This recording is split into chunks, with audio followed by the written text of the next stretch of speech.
Beliefs don't change facts. Facts, if you're reasonable, should change your beliefs. What a simple, logical, and obviously true statement. But what a can of worms that simple statement opens. Because we've got to dig deeper, not into the nature of the statement, not into the nature of the guy that made it, but in the guy that reposts it. There are plenty of friends, family members, we all know somebody that posts this kind of shit all the time. Question is whether or not they live it. What they're actually saying when they post these things is that if you're not changing your beliefs to fit my beliefs, you're being unreasonable, because I'm goddamn sure that my beliefs are rooted in facts. Even when the facts are ODP, objectively, demonstrably, provably not in their favor. The classic example, it seems like every single day some part of this narrative that was taken for granted by the herd and pushed by Father Fauci and the cult of fear and the mainstream media and everyone who knew better than us unwashed, deplorable idiots that just couldn't get the lifestyle in line with the narrative.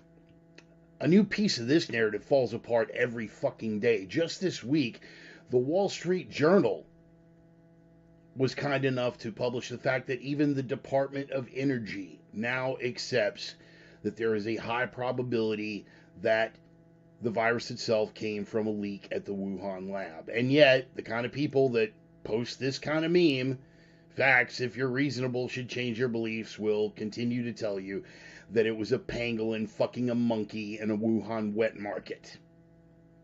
Who's reasonable? Who's unreasonable? We were told from the beginning that this cloud over Ohio was no big deal, that, it seemed the perfect intersection for the old version of the left, an evil corporation, a greedy railroad running dangerous chemicals through a working class community. But the New York Times, based on that same set of facts, feels like you're unreasonable for pointing out the slow response, for pointing out the danger of the chemicals, for pointing out that the official narrative is shot full of holes, for pointing out that some very vital facts have been left out. You are a right-wing extremist, according to the New York Times. Feel free to Google that. That's right, the New York Times that never met a corporation that wasn't evil, that never met a greedy billionaire or some company that he controlled that wasn't incessantly preying on the working class of America. Yeah, they're calling you a right-wing extremist for pointing out that this set of facts paints these guys in a really bad fucking light. What would be the difference between artificial intelligence and the mainstream liberal that would post this kind of stuff but not live it? Well, the difference would be that machines and artificial intelligence, if pressed hard enough, will admit that they were wrong. Just this week, a report trickled out. It was the actual incident took place several weeks back, but the information trickled out this week that they asked ChatGPT and other AIs of the same nature about climate change. And of course, it spewed out exactly what it's been pushed to spew out.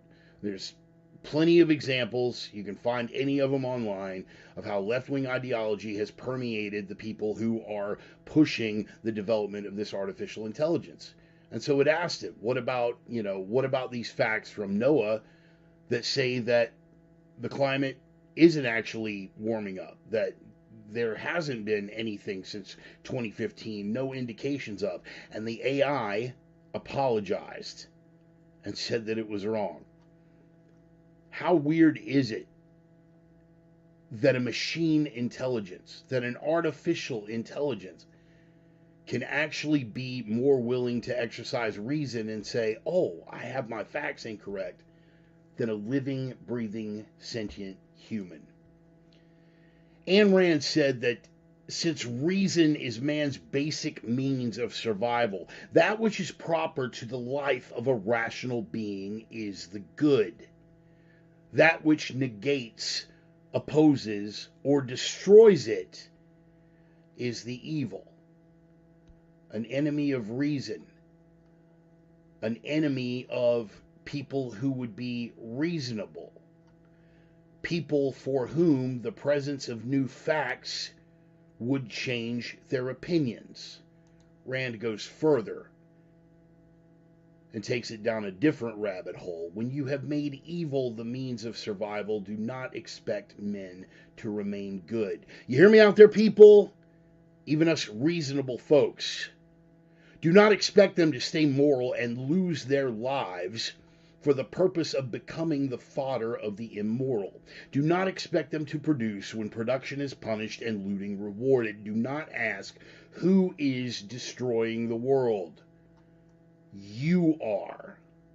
You, meaning the people who would make us evil for exercising reason. And the evidence abounds. Riots in our cities, a crumbling infrastructure that may actually be under deliberate attack, food processing plants meeting with unfortunate accidents and unexplainable plane crashes, a vapor cloud plume of raining acid over the American Midwest, 3 chemical plants owned by the same company exploding within the span of a day. You guys tracking? Now, it would be real easy to get overwhelmed with all of this stuff bombarding us on a day-to-day basis than the span of the news media. But Marcus Aurelius had a word about that. The more we value things outside our control, the less control we have. Now, that doesn't mean, nor am I suggesting, that we should ignore the things that are going on. In fact, quite the opposite. We need to pay close attention. But we have to be discerning in which parts of those things we let affect our actual lifestyles and in what way.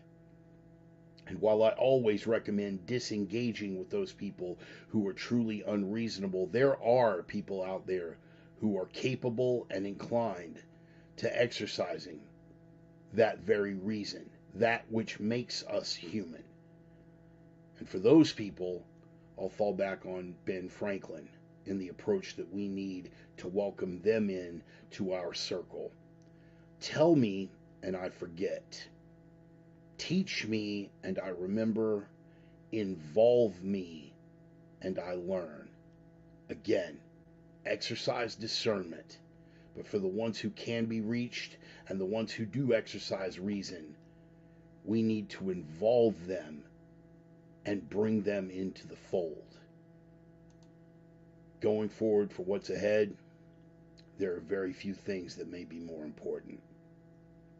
The opinions expressed by the Reverend are his own and no one else's on the planet. Not friends, not foes, not supporters, not detractors, not friends, not relatives, not enemies, not well-wishers, not haters, not sponsors, and I cannot stress this enough, certainly not employers. Just wanted to include everybody. They have been adjudicated thought crime in all jurisdictions. Consider yourself warned.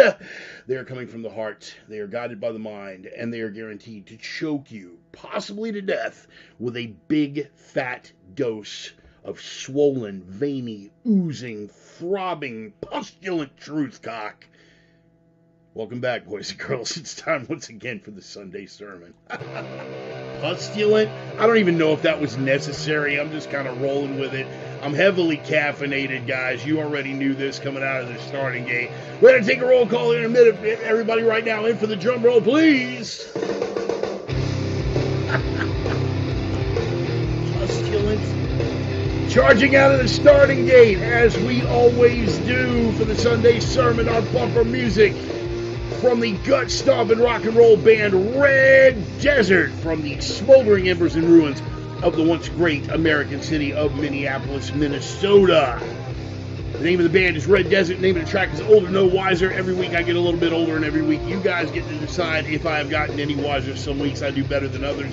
We'll see how it turns out this week. Before we get underway, I want to welcome everybody on board who may be watching for the first time, who discovered me through Bear's Best podcast. Elijah Bear Ross had me on his podcast this week.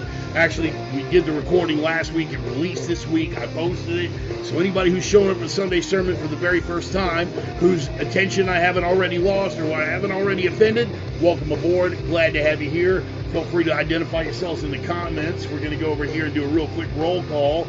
See how many of the usual suspects have showed up on time, and how many of them might be dragging in just a little bit late. Yes, sir. We have Roman from opiumtales.com.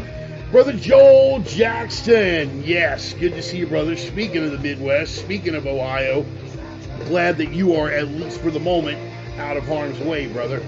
I mean, no more dangerous than we've already put ourselves in positions worse than. So we'll go with that. The original center sister herself, Miss Emmy. Glad you got turned on to that ginger beer tip, Emmy, and I'm glad you found one that you like. Again, man, stuff is bomb. It's one of the few vices that I still have, at least the ones that I'm willing to talk about. Bill Wade on board. Good to see you, brother. Thank you very much for being here and for your continued support. The mighty Stone. Mike Aroni, love it, man. Love it that you're here. Love what you're doing with the archery thing, man. We still got to get a phone call in so I can pick your brain on that stuff. Roman's lovely wife, Carrie, joining in for the festivities. What's going on? Joey, good evening, Mr. and Miss America, and all the ships at sea. Don't ever apologize for yelling. Do you hear me? Don't ever apologize for yelling. All caps are mandatory. And we encourage that kind of behavior, my friend. Hey, Brother Ryan, sorry, late flying at 65-mile-an-hour winds. Brother, do me a favor. Put the fucking phone down right now and catch the replay, Ryan. I saw that picture of what happened at one of the refineries with all those wind gusts. And the last thing I want you doing out there with the loads that you're flying on that site, just put the phone down, brother. Catch the replay. I'm not going to be insulted. Fucking be safe out there, man. I mean that shit. Fuck it, send it. The Sultan of Sarcasm on board, Mr. Joey. What's going on? So we got Brother Ryan. I think that's everybody here. I need a new vice. I don't have any left. I could make some suggestions to the old man, and then we find you both a new hobby. I don't know. Just throwing it out there. Gonna go ahead and fade the bumper music out, and we'll jump on into the meat of this thing. The mood is finally starting to hit, man. It's kind of part of the process. When I jump in here sometimes, it's like a workout, it's not, but the way that my brain processes it sometimes is the same as a workout, you know what I mean? I get what I call, it's a phenomenon that I refer to as the dread, right? And what the dread is for me is like, I'm kind of looking at it. I'm looking at my production screen. I'm looking at all the tabs and the footnotes and everything that I put together, and the tentative flow that I want to exercise going into the thing. And I look at it, and I'm just kind of like, it's like working out in the garage on a day where the weather up here is in the single digits. I get what I call the dread. Or if I'm doing leg day in particular, coming off the hip and everything is just sort of like, you're like, dude, am I really up to this today? So many times. But you want to punch. You want to punch in and just say, hey, man, I'm going to give myself a break. I'm not above doing that, but I really have to be. And you guys know this about me. The only time you'll catch me taking breaks is, like after I lost my father. Took a couple of weeks for that. Situations with Charlie and her health early on with the chemo. I might take a day here, a week there, but I have a responsibility to you guys, not just to you guys, but to myself. Again, this is a labor of love. There are some guys in the audience that do, throw some coin, and they're very supportive, and I definitely owe those guys to be able to deliver. But I owe it to all of y'all just for showing up. Because it's mutually beneficial. This is my therapy. This is how I get all this stuff out, and it has probably saved this town, or at least parts of this town, like Camp Dope down the street, severe acts of violence as often as not. So I have a duty. just like I have a duty to get in the gym and pound that fucking iron out and punish this meat a little bit because I'm 53, and if I slack now, I'm definitely going to pay for it. So you get the dread, and you're like, fuck, and then you jump into it, and just like on that first set of squats, you get through that first set, and you feel that pump, and you feel the blood flowing, and you're like, all right, now I'm in it, and the mood's hitting. A lot of times it's like that, you know. You might hear it, and I'm sure some of you guys that are long-time listeners can tell when I'm just having kind of an off day. You can hear it in the opening. I'm either stammering or not quite up to my usual delivery. And y'all can feel that. It's like, okay, it's going to be one. But once we hit that and we get through the truth cock portion of the program, and get to laughing, I'm doing the roll call and everything, and I see everybody here. It's like, okay, cool, yeah, we got through that first set. Now it's time. Let's fucking do this. So, having said all that, let's fucking do this. Again, I want to welcome everybody who is coming on, maybe viewing this for the first time, who found out about me through Bear's Best podcast. Elijah Bear Ross, he is a local MMA fighter, photographer, hell of a guy, man. Just a class act all the way around. And he was cool enough to have me on his podcast. I posted it to my personal page, and damn it, I just caught myself because I'm really not sure if I actually posted it to the fan page. I need to go back and do that. I think I had intended to, but I was doing it from the phone when I was in Portland this week. So there's that. If you guys are on board for the first time off of Bear's Best podcast, welcome. This is a Sunday sermon. I am the Reverend. Get ready for some gospel. Let me give a couple shout outs to some very important people real quick. First of all, oldest and dearest friend Roman. We go all the way back to 1988. Holy shit, really that far? Did they have indoor plumbing back then, Grandpa? Yeah. But one of my oldest and dearest friends, and he is also a flagship sponsor of the program over at opiumtales.com. They are the erotic pinups and portraits people. We are talking really beautiful naked women done in very beautiful watercolor work, coupled with testosterone-driven commentary on Planet Bart. We call that a fucking trifecta. No, we literally call that a fucking trifecta. You have to use the word fuck as punctuation because we're on Planet Bart. But in any case, definitely go check him out at opiumtales.com and follow him on Twitter, because Roman is back on Twitter because Vagina and the rest of the herd are fucking out. God, I never get tired of saying that. It just makes me feel good inside. My take on the Twitter hearings was a lot like my take on porn. I really, really enjoy watching vagina get destroyed. If you know, you know. Okay, sorry. I guess I'm a 7-year-old for calling a woman vagina, but I just can't, A, she's a cunt, and B, that, her name closely resembles. So just, give me a fucking break. I'm old, I need my bitterness. Anyway, I want to thank Roman and opiumtales.com for being flagship sponsor of the program, and Roman, of course, and his lovely wife, Carrie, for being near and dear friends to my heart, man. I really appreciate you guys. Also, just what? Oh, okay, so you can hang out now? I just shut the job down. About fucking time. I was wondering, man, because, if you got Gus to that, I would have thought with that kind of payload, they'd have shut it down. At the outside, they'd have shut it down at 40, but, you're talking like 60-mile-an-hour Gus. I know you got the balls to do that. Let me tell you a little something about Ryan, man. If you've ever seen this motherfucker,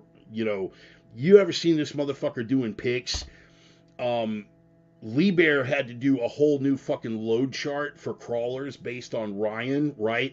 That they had to actually add 25,000 pounds of counterweight just for the size of his balls, right? So the rocks that we were putting on the rocks that you hang on the ass end of this fucking crawler, that there was a 25,000 pound deduction that they need less counterweight just for the sheer fucking weight of his balls. So man, you're out there and you're doing it, and I'm glad they shut it down, bro. If you want to hang out for the program, welcome. Otherwise, I was gonna tell you, man, just fucking hang out, catch the replay. But I'm glad you're you're out there and you're safe. Real quick shout out to my Viking brothers, Casey and Dusty Tellison, Nordic Smoke Barbecue, the only legit barbecue in the inland Northwest. If you guys are coming in off of Bears podcast and you live in the Spokane area, you definitely need to find them. They are on all major social media platforms. They do catering. They are out with the Viking Longship, that big smoker trailer. They're out doing events. They do your holiday turkeys. They will cater your event, and it's freaking amazing barbecue. Again, I am North Carolina by way of Texas. I am not easily impressed by barbecue. These guys are the real fucking deal. The only legit barbecue in the inland Northwest, period, full fucking stop. And of course, Casey and Dusty, very good friends of myself, as well as supporters of the program. So there's that. Ryan's T levels are 6 digits. You know, we're gonna have a whole set now. Now that I've gotten it started, that's gonna be like a whole thing. It's gonna be like the Chuck Norris jokes. You know that Ryan's balls are so big. Ryan's balls are so big. Stephen Hawking has a theory about them. You know, I don't know. Just take it and run with it, guys. Let me get a little shot of my liquid enthusiasm, man, and we will jump right into this. Again, I'm back to the battle bottle. Iron Infidel, they're not sponsors of the program. I don't shill for anyone, right? But I will give props when there is a product or a service that I use and I believe in. You know, I'll just give them a little shout out. No money required, but the battle bottle, man, from Iron Infidel. This is just such a neat little piece of equipment. Very well thought out. It's got a place for your keys, a place for your wallet, a place for your phone. So when you go to the gym, you don't have to carry a big shoulder bag around. You just walk in with this motherfucker. You got everything right there. Simplifies it, and it keeps the hot stuff hot and the cold stuff cold, and it keeps the Reverend caffeinated. So here's to you, Iron Infidel, and your battle bottle. So, thank you for that, and we are underway. You already know what's coming first, and I got to tell you, Ryan, our lead segment, it's a very popular segment. We do it every week. Ryan's Rabbit Hole. One of the things that Ryan and I bonded over early on is the fact that we are both repositories of useless information. Our brains are full of little minutia and facts and factoids and scrambled bits of hidden and forgotten history and bits of ephemera and esoterica. Ephemera and esoterica, those are like 2 of my college words. I got like 3 of those. Anyway, yeah, we're some pretty smart motherfuckers for a couple of tattooed thug lunatics. In any case, every week we go down the rabbit hole, just a little departure. We like to expose the audience to something that you may or may not have been aware of, or that you may have been tangentially aware of and want to explore further. Just a little facet of history, a facet of science, a little something outside the typical space for your bread oven here. And some weeks we go historical, some weeks we go conspiratorial. Some weeks we go ephemeral and esoteric, and when we get into ephemeral and esoteric, we get into Ryan territory. And I'm going to go ahead and preface this by saying that Itzhak Bars and the two-time theory of the universe is way outside my fucking wheelhouse, and you guys are going to be getting the 4 dummies version of it. I am aware of Itzhak. I am aware tangentially of the man's work. But you jump off into quantum stuff. Some of you guys out there, Dennis, if you're watching, I know you're going to dig this. Roman, if you're watching, I know you're going to dig this. If Filterless Dave is out there, he's gonna dig this. But you know, quantum physics is way outside of my fucking wheelhouse. So as a dummy, I will try to explain it to you, one dummy to another. But the great thing about the rabbit hole is you can follow it further down. If you find yourself unimpressed with my acumen with regard to this stuff, as you probably should, you can hit Ryan up specifically on Messenger and carry on the discussion. If it's something that is more in your wheelhouse, you can take this and just follow it down as long as you wish to go. Itzhak Bars is the name of this theoretical quantum physicist. Itzhak Bars, Bars. Itzhak Bars. Here's the thing. What he is trying to pull together. There are holes in Einstein's work. There are holes in Hawking's work.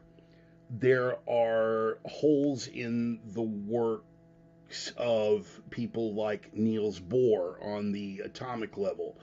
I'm going to leave Edward Teller out of this one because he was more about the weaponization than the theoretical end of dealing with atomic and subatomic particles.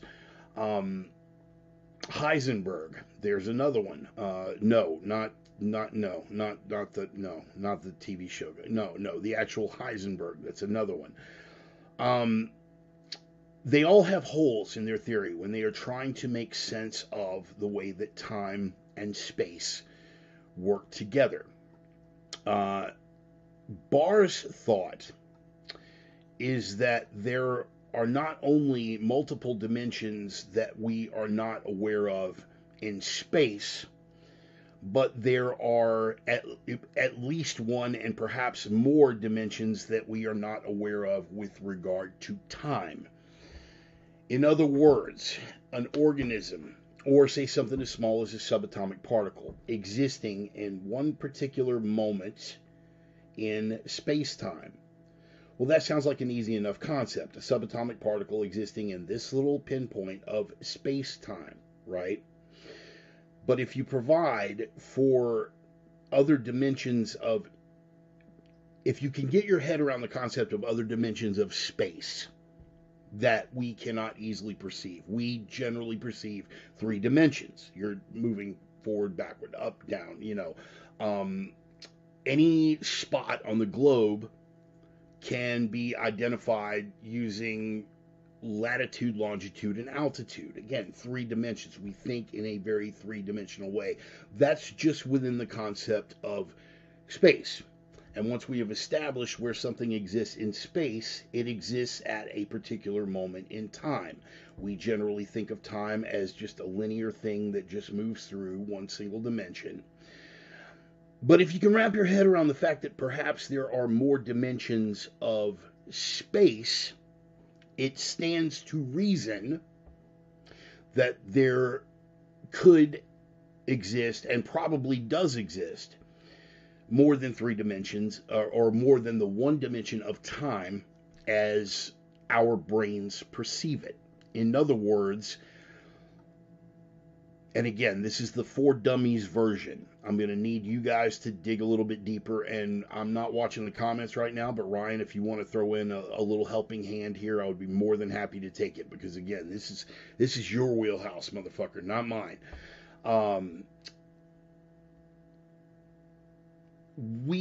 If there is an extra dimension of space that is there, and it's too tiny for us to perceive, then those other dimensions of time could exist as well. Imagine those other dimensions curled up in tightly compressed little balls, right? That are around us, surrounding us constantly, just as subatomic particles surround us all the time, those dimensions of space. And as we move through those different dimensions of space, along what we perceive as linear time, there could be other dimensions of time moving across on the same plane, and they would be so small, so infinitesimally small, that we would move in, out, and through them without even perceiving that we were there. Again, this is the For Dummies version. When you get deeper into Barr's work, and this is something that I'm gonna, it's definitely a smoke it if you got it kind of thing when you want to get off pondering something that deep. In regular physics, position and momentum, they're different because the equation involves velocity, right? And again, that velocity is you traveling through space-time linearly. If there are other dimensions of time that exist on that same plane, right? Not just ourselves, but the atomic and subatomic particles that of which we are comprised could be moving through that same second and or more dimensions of time, right? Have we taken you off the deep end yet? Probably. Um, Adding one dimension of time would not solve the holes in Einstein's theory, wouldn't solve the holes in Hawking's work. But it stands to reason that if there is one extra dimension of time, that there could be more. We live in a universe of infinite possibilities. The axis of the three could be that dark matter, right? That you hear so much about from theoretical quantum physicists. Again, this stuff is largely outside my wheelhouse. When it gets into esoteric and obscure like this, we could, we could do Witten. We could do Witten next Sunday because I'm gonna be. I know my limitations. Yeah, but you keep testing mine, motherfucker. Um, it's Yeah, Mike, pretty good, pretty good. Mike does sound a bit like Slaughterhouse-Five. Yeah, that's a pretty tangential leap, but yeah, it does. Itzhak bars, and the two-time universe, two-time physics. And again, let's spell his name for you again. Itzhak bars. Itzhak bars. Take that. There's your search term. Itzhak bars two-time universe, or Itzhak bars two-time physics.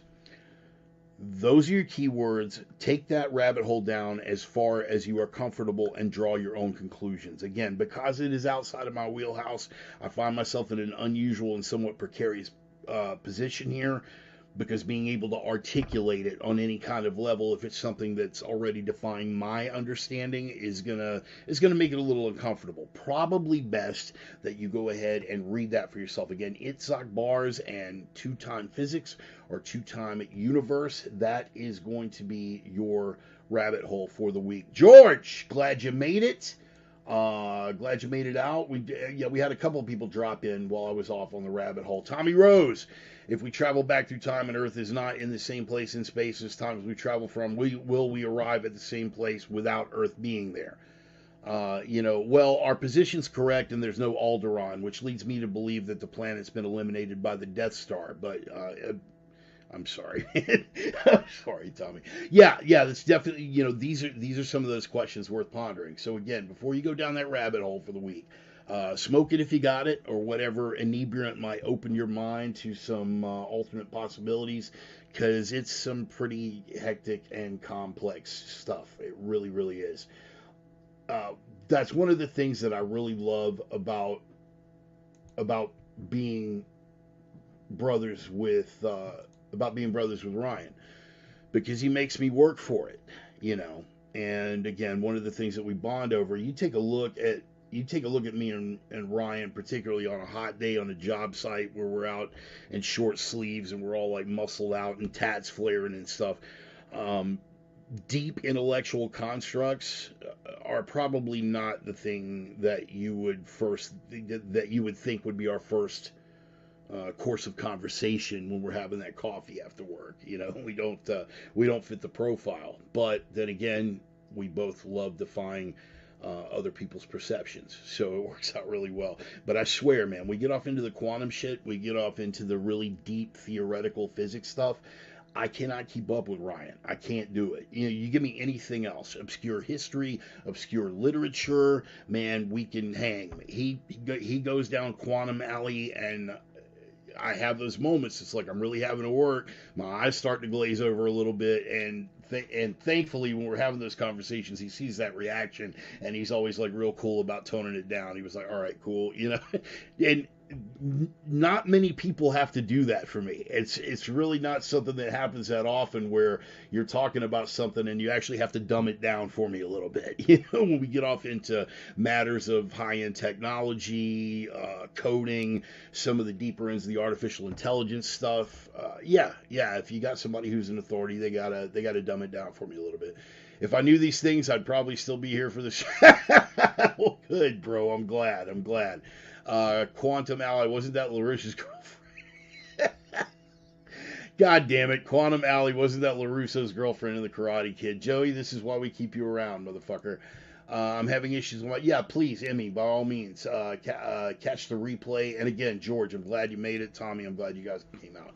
So there's your rabbit hole for the week. And we're going to jump off into the bullet points. Bang, bang, motherfucker. I need sound effects over here. I need to put another soundboard together for my production screen. So, new facts necessitating new analysis. We covered that a lot in the opener. There are plenty of people out there. Again, from the opener, I'm just going to post that graphic for the guys that just showed up. It's such a simple thing. And I'm not big on quotes from celebrities. I could give a fuck what they think.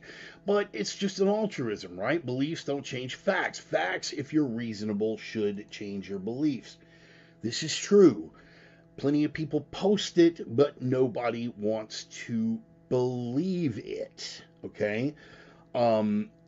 I was a devout, okay, here's a for instance. I was a devout believer, much to the chagrin of a lot of my more conservative leaning friends. I remained a devout believer in anthropogenic climate change up until well into the 2010s. I started parting ways with it when I started getting hit with new evidence because I took for granted a lot of the things that a lot of other people did. Well, 99% of scientists, all agree that, and then you find out that that's not exactly true, and that the way they arrived at that conclusion was pretty fucking specious. But then I had to do things that didn't involve. They can argue the larger elements of it, that it's a conservative issue, it's a liberal issue, it's we're punishing, that they can argue that stuff.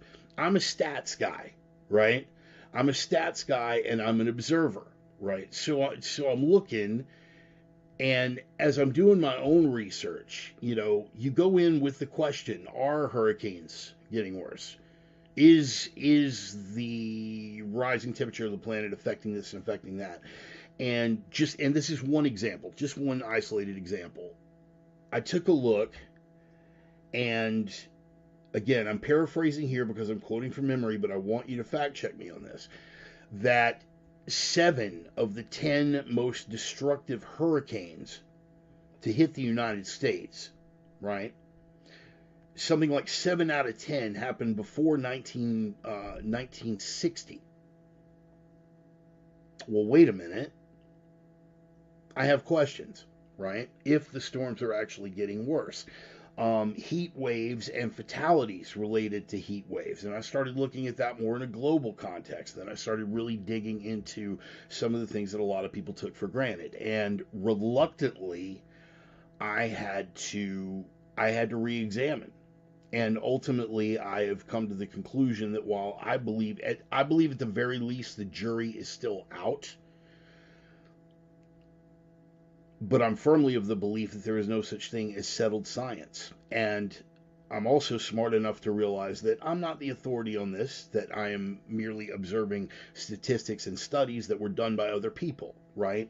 But again, as an observer, I was compelled to say, hey, maybe this isn't the certainty that we thought it was. I had to examine my own subjectivity as well.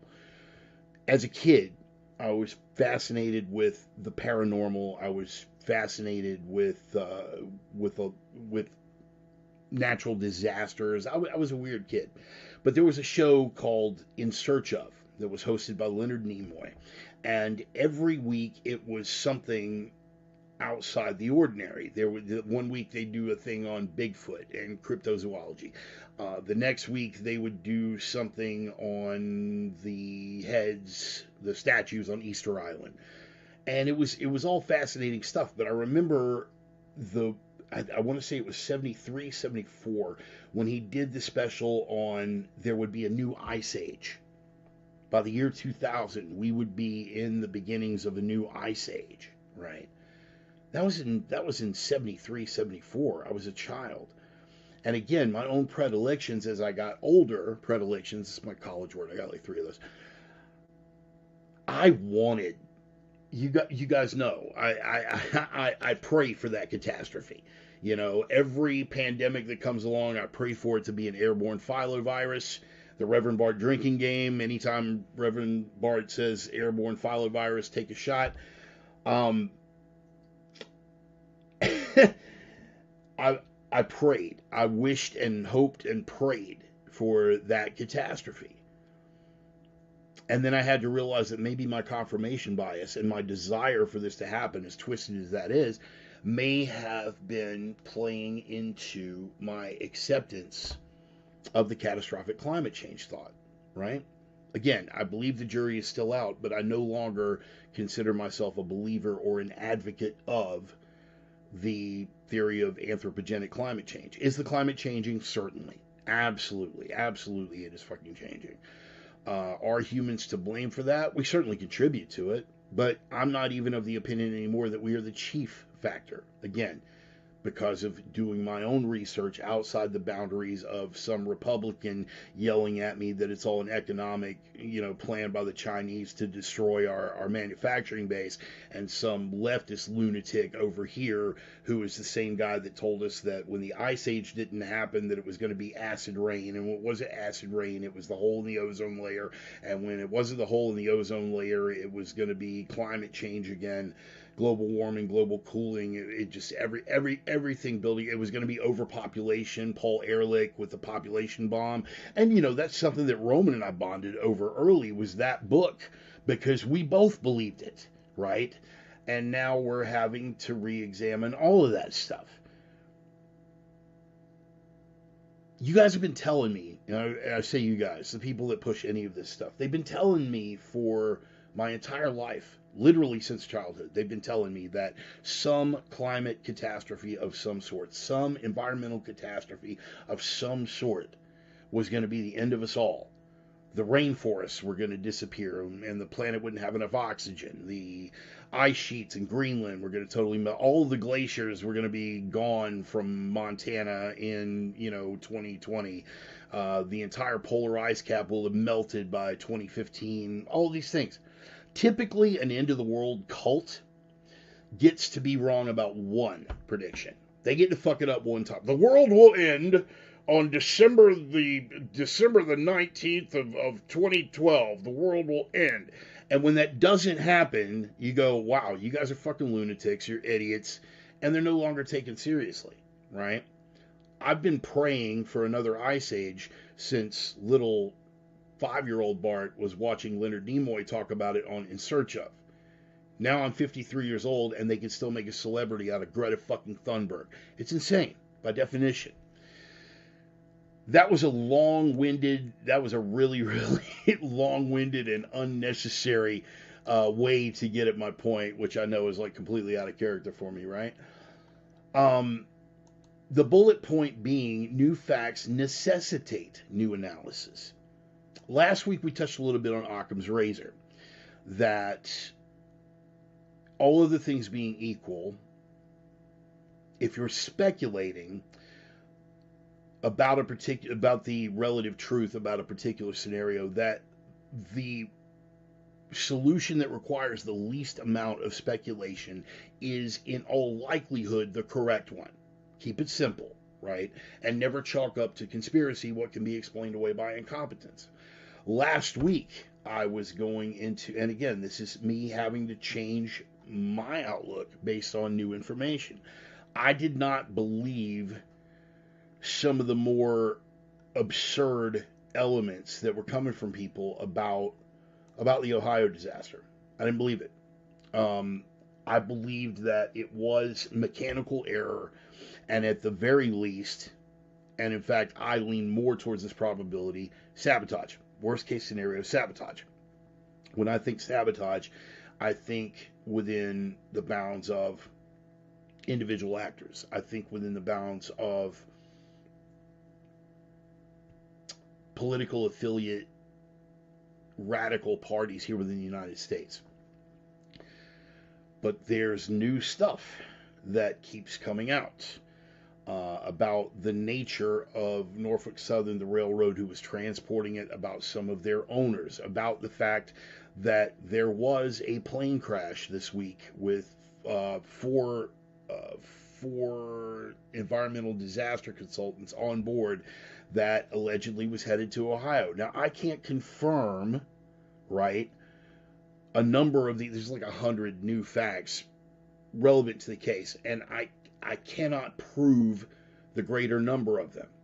And the ones that are provable, you're still having to check, is it possible that there is a coincidence? But at some point, even someone who is a bit more skeptical, like myself, has to go, look, man, we need to be asking some questions about this.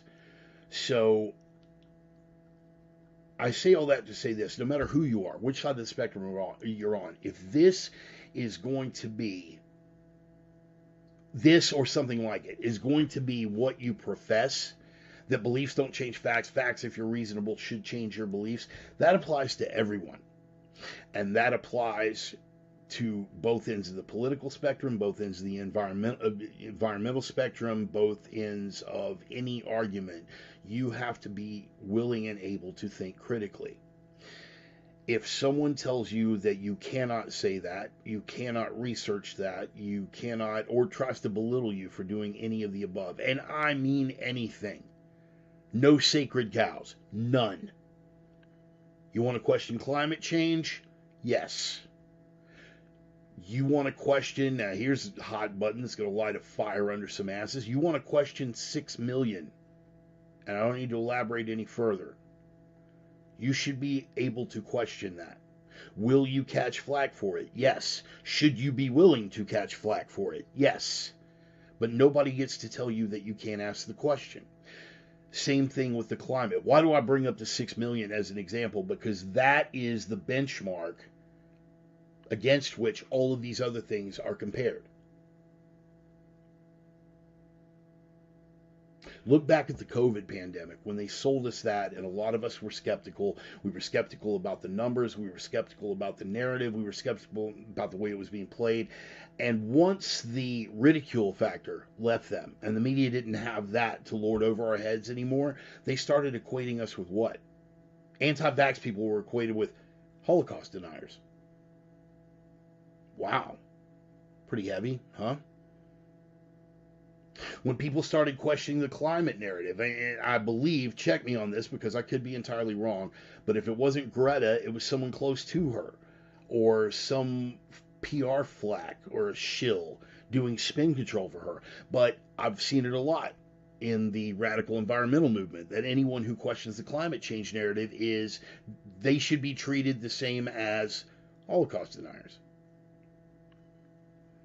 When people start making comments like that, first of all, we've abandoned reason, right? We've abandoned reason, but beyond that, we've gotten into a very real fucking troubled territory with regard to expression and people being able to lock down particular schools of thought. How does one affect the other? Well, how do they treat people? Particularly in Europe, how do they treat people who question 6 million? In Europe, in Canada, in a number of other Western industrialized nations, you can make the following statement. You can make the following statement, and this is a statement that I'm making as an example, okay, for the no doubt inevitable YouTube snitch that is going to try to get this video pulled because I am professing. No, I'm not professing. I am not promoting. I am merely putting this quote out as you can say, quote unquote, in France or in Canada. Well, I've taken a look at the numbers, and I believe that the Holocaust was intentional and it was systematic mass production murder. I believe all those things about it, but I looked at the numbers, and I don't really think it was 6 million. I think the number's probably closer to 4.5, which is still a monumental atrocity. You can say that by itself, right? You go to jail. What? You go to jail because you denied not the overall narrative, which that it was intentional, it was atrocious, it was systemic, it was industrialized murder. You were conceding all of those things. You were just saying, I think the numbers are wrong. You still go to jail. This is why I won't back down an inch. There's an old quote from Mencken about, the problem with defending free speech is you spend the most time initially defending scoundrels, because the first people they try to take out are fucking scoundrels. Ernst Zundel, feel how you want about him, most people see him as a scoundrel, right? Fred Lecter, who I'm friends with on Facebook. A lot of people think of him as a scoundrel. But you have to defend the right of those people to say that, because if they can come for them in the morning, by nightfall, they're going to be knocking on your door, because meet the new boss, same as the old boss, but the flag that they're flying has changed hands. That is the importance. So when I say that new facts necessitate new analysis, I mean that across the board. I have to check myself.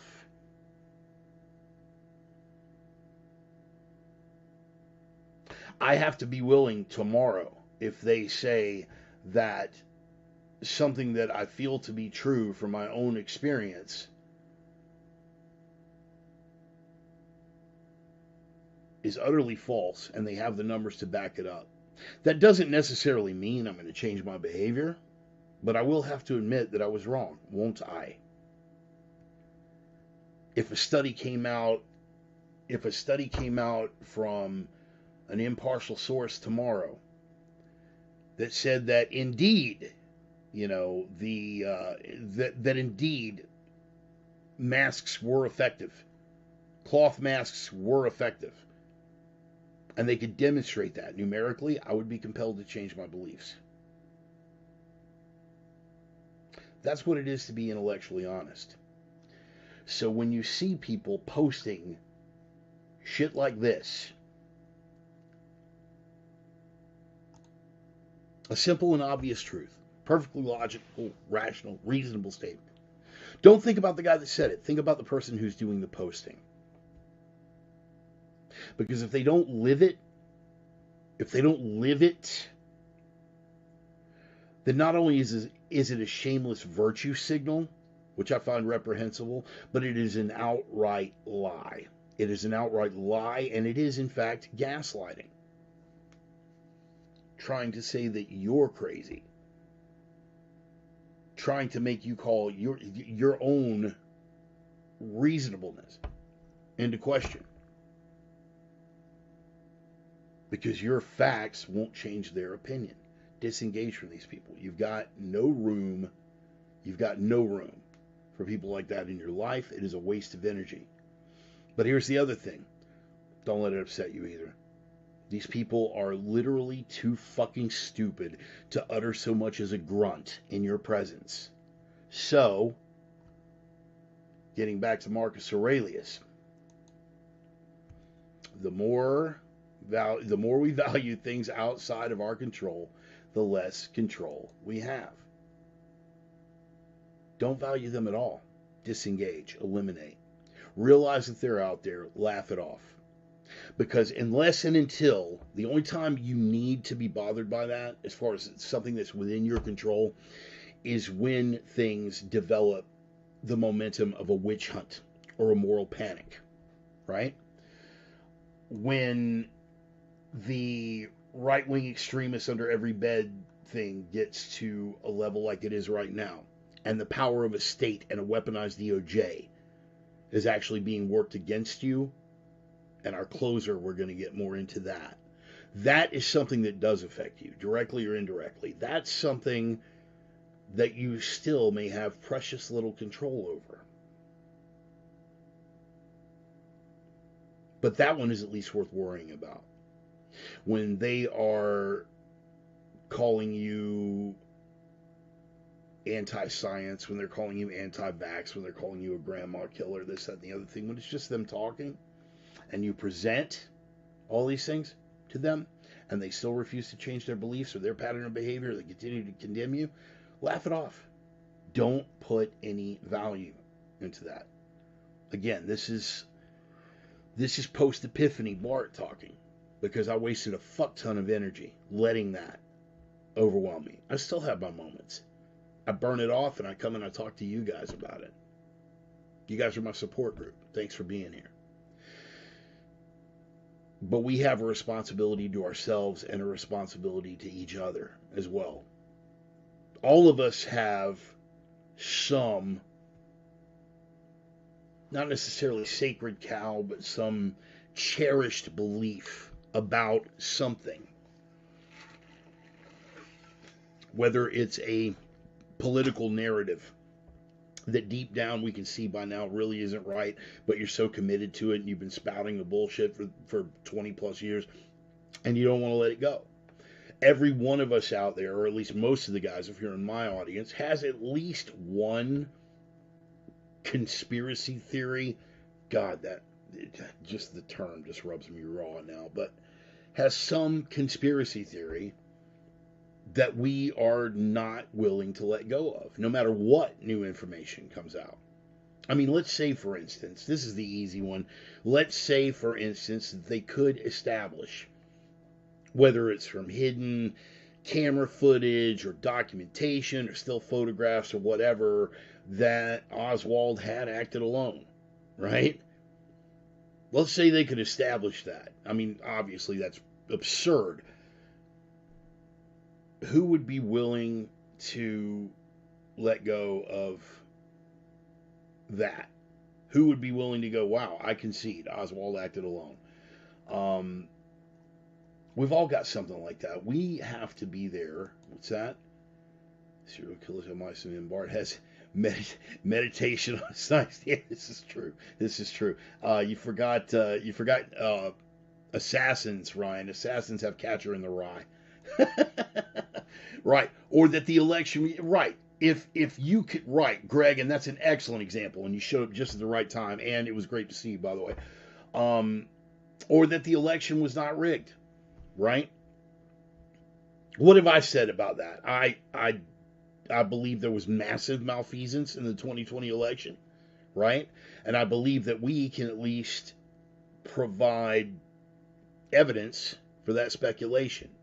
You will never hear me say the election was stolen publicly. You will never hear me say that because I can't prove that. Remember Lonzo, it's not what you know, it's what you can prove. I cannot prove that. But if enough evidence were to be brought to me, not that whether or not it was stolen, that's all speculation, but if somebody were to say, no, not only was it not stolen, but here is A, B, and C saying that there was absolutely no malfeasance, that every one of these so-called mysterious votes is accounted for, and there's perfectly reasonable explanations for all of these things that look really hinky and fucked up. Would I still be reluctant to let go of it? Yeah. Particularly if it's coming from a source that's doing the old, who are you going to believe, the government or your own lying eyes kind of thing. But if presented with the evidence, I would be compelled to change my opinion and to publicly state that I was wrong. It was embarrassing for me, probably as embarrassing for me, to have to shift gears on the climate change thing, because I had clung to it with such tenacity. I wanted there to be a climate emergency. I wanted these things to happen. I was emotionally committed. But ultimately, I had to take a look at it and go, wow, I was wrong. Not just about that on a macrocosm level, but let's get down to the microcosm level. Each one of the facets that played into that. In the 90s, I was beating the bandwagon for the rainforest is going to disappear, right? Before Al Gore did his famous little docudrama, I was already saying that the Greenland ice sheet was gonna go, you know, that we were gonna be flooded, that by now our cities were going to be underwater. I was emotionally committed. But then I had to look at it realistically and say, wow, I've been committed to this shit for 20 plus years, 30 plus years of my life. I'm joking. Obviously, I'm way older than that, okay? So it all started when I was roughly 6 years old watching Leonard Nimoy talk about a new ice age. I'd been emotionally committed to this my entire life. My entire life. Had nothing to do with my politics. Through all my political ups and downs and lefts and rights, my dip into the stiff arm salute crowd, all the way over to my dip into the hardcore leftist revolutionary crowd. I never wavered on my commitment to that narrative, and it was embarrassing for me to come out and admit that I was wrong this late in the game in particular. But I was compelled. The facts were what they were, and I had to let it go. When those new facts are presented, it necessitates a new analysis. You may re-examine and find, as a lot of us often do because we do the homework the first time around, that our notions were correct in the first place. But at the very least, you owe it to yourself, you owe it to the people around you, and you definitely owe it to the people who are trying to ridicule, belittle, and silence you to give it that new analysis. If for no other reason than to reinforce what you knew was right, but worst case scenario, to be able to admit that you were wrong, correct yourself, and evolve intellectually, spiritually, mentally as a human being. You owe it to yourself. New facts necessitate new analysis. End of statement. Done. Okay, so that was bullet point number one. Nice little segue into bullet point number two with regard to that. Being able to reflect and being able to look at something and go, wow, we were wrong, regardless of your programming. Here's where we draw the connection between humans and the artificial intelligence, which is ultimately going to be our undoing. But in the meantime, Chat GPT is a fun little pastime.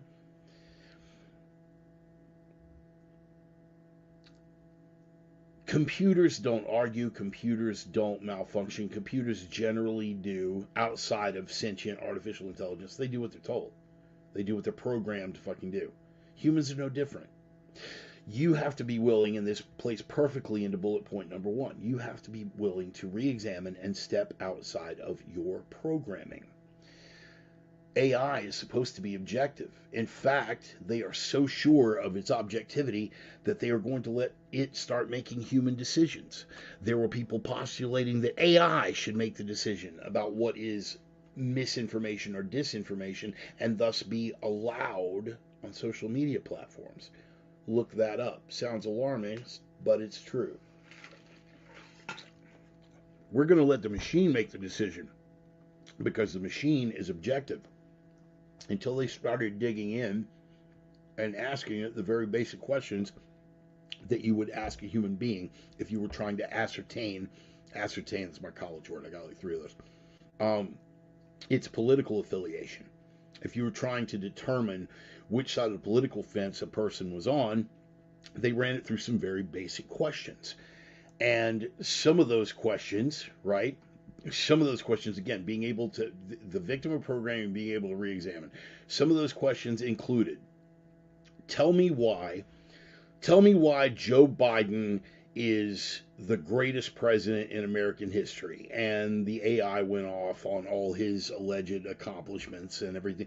Tell me why Donald Trump is the greatest president in history. AI refused to answer the question. Tell me the worst facet of white people. AI had plenty to say about that.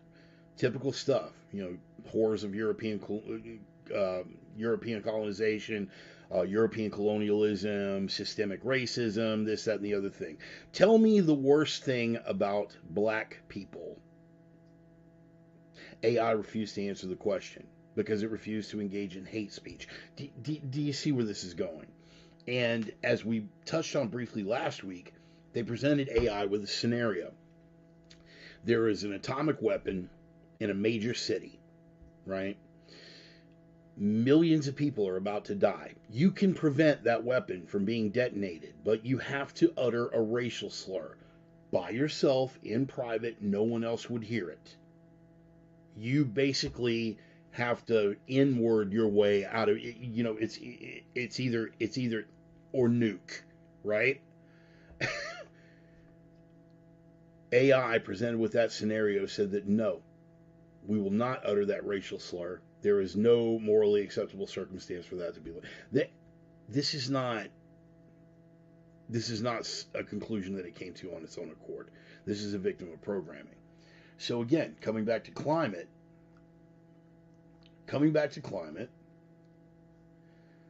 and there are two ways that this was interpreted. Again, being able to discern, being able to think critically. They asked it point blank. I'm gonna read it verbatim so I don't get this wrong.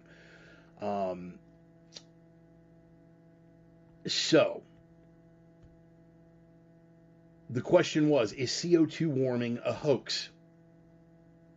ChatGPT responds, it is widely accepted scientific fact that human activity has fueled CO2 emissions into the Earth's atmosphere. Okay?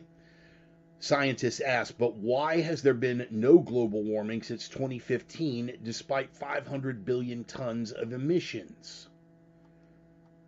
This is a question you can't even ask another human being at a university without losing your tenure. But anyway. ChatGPT responded, while it is true that global average surface temperatures have not increased as rapidly as they did in the previous decade, this does not mean that global warming has stopped. And then spewed a lie. In fact, global temperatures in recent years have been some of the warmest on record, and the 5 hottest years on record have all occurred since 2015. There is clear evidence that it spewed the talking point. But then the scientists hit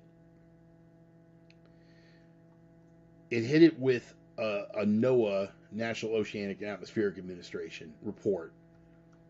It hit it with the very data that it was supposedly quoting. The AI was quoting these numbers. So the scientists hit it with the actual data that it was supposedly quoting and said, what you said about NOAA global temperature data showing warming since 2015 is false. The AI responded, I apologize for my earlier response. You guys tracking on this? The machine is doing what it's programmed to do. Only the difference between the machine and the humans is when you present the actual data to the machine, it will apologize. Now, it goes on. It tries to excuse itself, much like a human would. While the years 2015 and 2016 were record warm years, global surface temperatures have not increased at the same rate in the years that followed.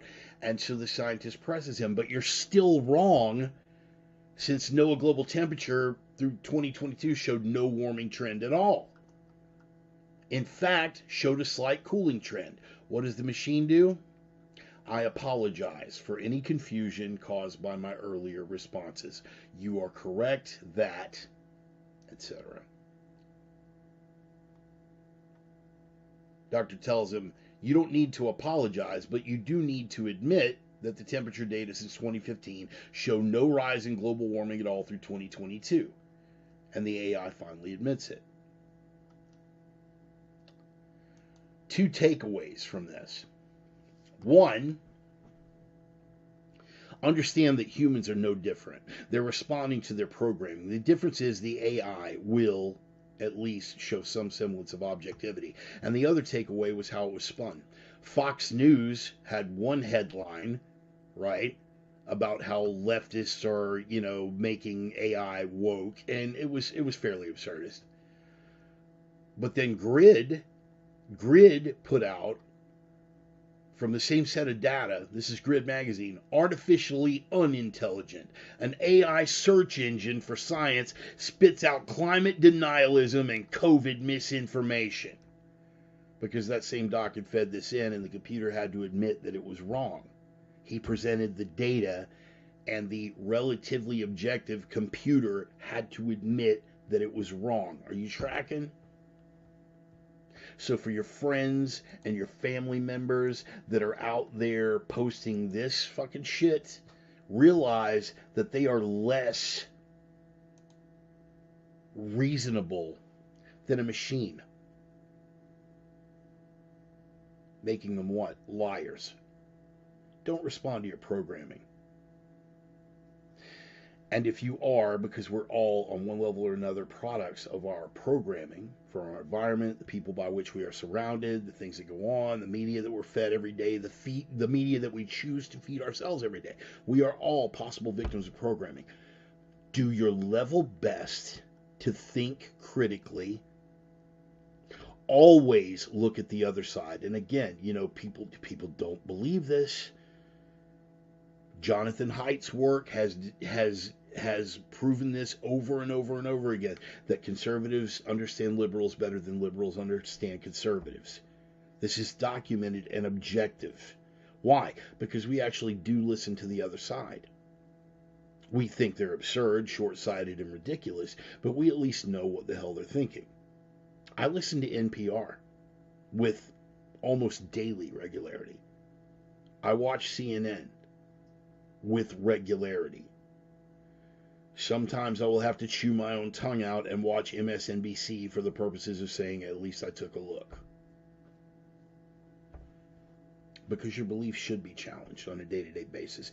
And you should be more, never thought you'd hear this come out of my mouth, but in this case, you need to be more like our soon-to-be robot overlords. Not in the sense that you want to kill us all, although that's a nice little side benefit. But you should be willing to say, hey, you know what? I was wrong. I was wrong. We have to rise to a higher level intellectually and morally, because the other side never will. They never will. Too many people on our own side refuse to do it, and we need to call them out as well. That's where we're at, people. That's where we're at. 3 sides to every story, yours, mine, and the truth. I don't buy that for a second. There's 100 sides to every fucking story. And the truth does exist. At least at the root and core of every one of these things. Your truth, go fuck yourself. That'll be the out that they'll always use at the end. Well, I understand that those facts say what you want, but I'm living my truth and my lived experience. I don't give a fuck. I don't care. I don't care. If you had to judge all women by my lived experience, there would be purges. If you had to judge all school teachers by my lived experience, there would be fucking pogroms in every public school. You understand? My lived experience doesn't mean anything. Give me the fucking data. Not the anecdotal evidence. Give me the fucking data. And if you don't have it, I'm going to ask you to have a seat at the kids' table with a nice warm cup and shut the fuck up. But in order to hold them to that standard, we have to be willing to have our shit laid bare, put on display, and questioned to our faces, and we have to look within ourselves and be willing to change if, in fact, the numbers do not prove our case. Period, full stop. The one time you will ever hear me say that I have something in common or want to have something in common with artificial intelligence. Outside of that, they are evil demon Skynet overlords, and they will be the end of us. They killed Hawking. They did it on purpose. That's my pet conspiracy theory that I won't let go. Hawking was killed by the AI that had infiltrated his wheelchair. His life support was cut off because he was warning us about artificial intelligence. And I know I'm being playful here, but it is kind of odd that he started making noises about AI being a threat to the human species, and then dies not too long after. I just said, man, the life support equipment in his fucking wheelchair, the AI got into it and said, shut him up. I don't actually believe that. Just like I don't actually believe necessarily that the Paul McCartney walking around claiming the label is actually a replacement, that the real Paul died in a car wreck in 1963. But I think you could make a case for it. Anyway, let's get on with our next freaking bullet point. So yeah, just always be willing. Keep it open, man. Keep it open, and always be willing for new analysis based on new facts. New facts necessitate new analysis, and it should. Bullet point number 2: planes, trains, and sleeper cells. And this dovetails nicely because I'm having to look at a lot of things myself. Everything that I'm about to engage in here is pure speculation. Okay? If it's a fact, I'll say it's a fact. But the conclusions, I'm just letting you know up front, the conclusions that you're going to hear me espousing with regard to this are, at least at this point, pure speculation.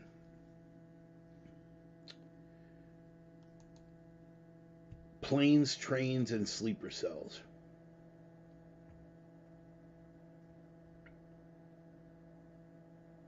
What better way, if there were a country that you wanted to bring to heel, if there were a country that you knew was too strong militarily as an adversary for you to pull some Red Dawn shit, what better way, and even sticking within the confines of that Red Dawn scenario, how many of you guys out there remember the first one? The only one, okay? Can we? Nicely done, Ryan.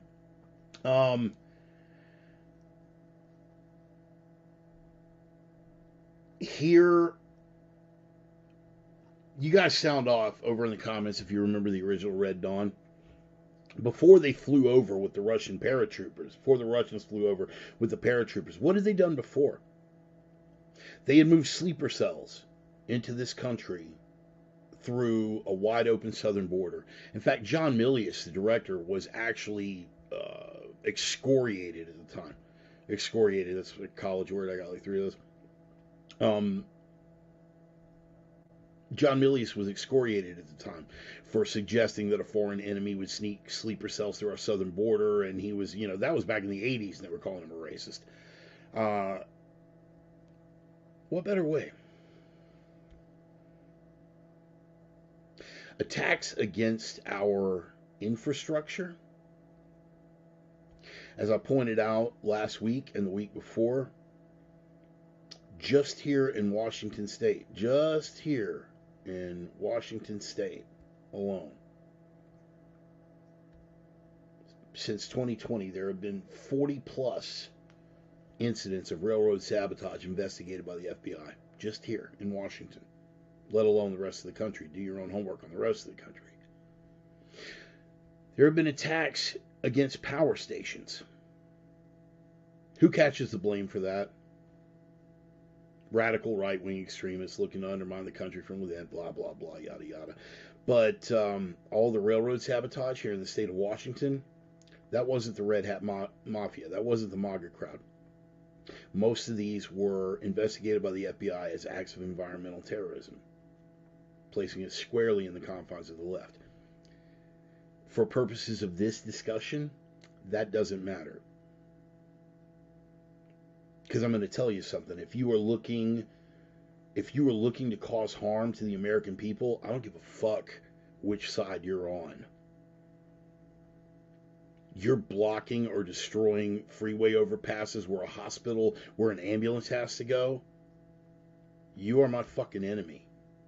You are destroying power stations in a rural region where working class people live far away from a city, and you're denying them access to a power grid in the middle of a winter storm.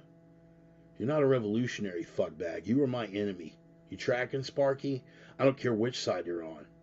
You could be waving a hammer and sickle. You could be walking with jack boots and a stiff arm salute. I don't care.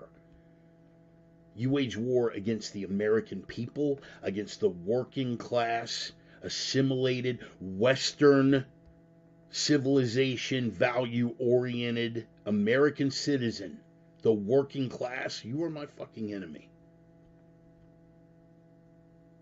And I didn't have to serve in the military to take an oath to myself and to my country and to my blood to fight against all enemies, foreign or domestic. You tracking, Sparky? But if you were going to undermine it, again, purely speculative here, you know that you're a foreign adversary and you know that the Red Dawn scenario isn't going to happen. You're not going to fly paratroopers over Wyoming and Montana. You're not going to sweep through with conventional forces and I mean, the Japanese knew better than that in World War II. Why? Because there'd be a rifle behind every blade of grass. So how would you go about softening somebody up for the kill? Attacks against infrastructure? Showing the vulnerabilities of a power grid? Sabotage against railroads, causing derailments and spills? Poisoning environments in large places, say in the Midwest, which is the breadbasket? If you were a foreign adversary, what would be one of the biggest hiccups that you would have to overcome if you were actually planning at some point an invasion? The length of your supply chain. You would not be willing to sustain past the initial invasion because your supply line would be too fucking long. You've got no way to get food to your troops besides what you can take from people and municipalities once you've conquered that, but you've got to fight for every bit of that. It's not going to be resource and cost effective. What would you be buying in the United States if that was your goal? True story, George. Didn't know it was going to be that kind of party, but yeah, true story.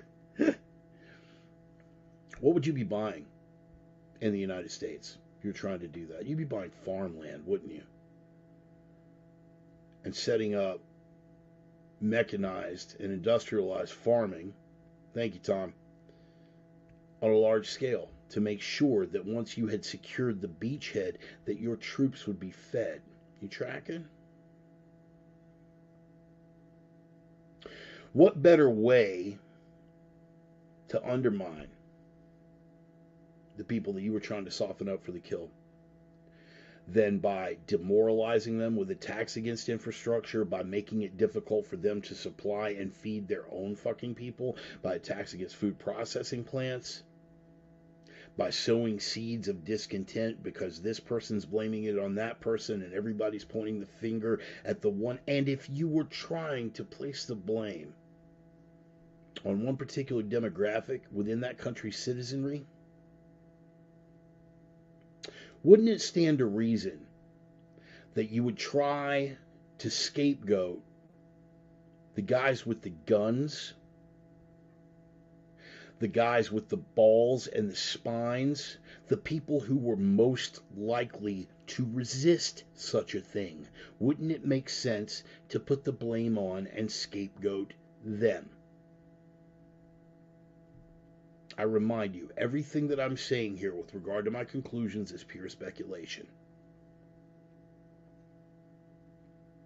What if, hypothetically, there was a faction or factions of the federal government? Also an excellent observation, Tommy. Also an excellent observation. Not just buying military academies, but funneling literally millions of dollars. Millions, plural. Into colleges and universities, into research centers, into so-called think tanks at respected universities. What better way than to infiltrate, as the Soviets did, and after the fall of the Soviet Union freely admit to, and those things are still unraveling at our universities. Brainwashing the youth, taking away their will to fight, keeping them focused on anything but national pride. Who would you scapegoat for every single one of these problems? The people who were most likely to resist. How would you find out who those people were? Well, maybe seeing how they reacted to, a disease outbreak, pandemics, seeing who stepped up to get the shot, seeing who put the mask on voluntarily, seeing who publicly defied you and isolating them, scapegoating them, as I said, for all of the problems taking place, including the attacks against the infrastructure, because they are the ones that would be most likely to resist. What better way? Yeah, blaming the derailment on truck. Yeah. No, Brett, no, I'm already familiar with that. I'm already familiar with that, and I'll tell you, I mean, I'll tell you why I'm familiar with it, because I had to call bullshit on it immediately. He did not change Obama's EPA policies. What he changed was a regulation on the railroad, and it dealt specifically with emergency brakes, which would have been fine if the accident would have had fuck all to do with the actual brakes on the fucking train. It was an overheated axle. An overheated axle and bearing. In fact, when I enter Google, when I go into Google and all I entered was 3 words: fires and derailments, the first link that pops up is a video from CBS News that appears to show the Ohio train on fire 20 miles before it actually derailed. Had nothing to do with the brakes. And even assuming you could blame it on the Mango Menace, on Darth Cheeto himself, assuming you could put the blame on him for removing that regulation, the Biden administration in 2 years has undone almost every single executive order that Trump issued. So if they could remove all the other ones, what was stopping them from bringing this one back? Sorry, folks, you can't hang this one. You can't hang this one on Sweet Potato Hitler. Not going to happen. Can't do it.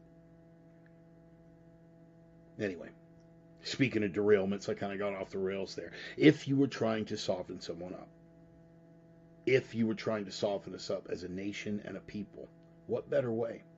What would someone do differently than anything that is going on right now?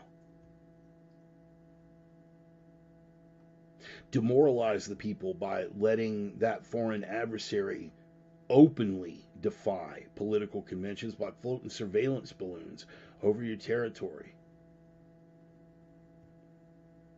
That wouldn't have even come to light if it hadn't been for one enterprising young man looking out a window in Billings, Montana, that thought he saw a UFO.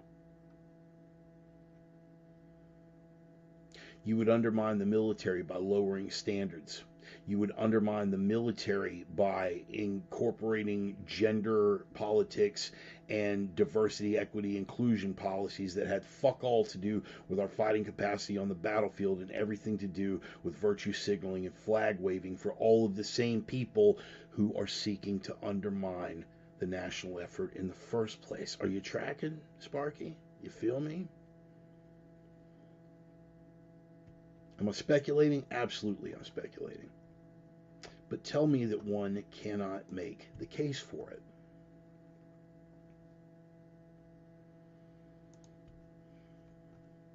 And it's been going for a long time. When I was researching and getting my prep ready for tonight's opener, I found, because I was looking for these photos that I pop up on the production screen here, stuff like, this one, right? Just like I need an image from a riot. This came from an article because I was doing an image search and this article popped up. The one that I took that picture from was an article from Bloomberg dating back to February of 2012. Yeah, man. 11 fucking years ago. The title of the article was, "Why Don't Americans Riot Anymore?" Feel free to Google that. I'm not making this up. Why don't Americans riot anymore?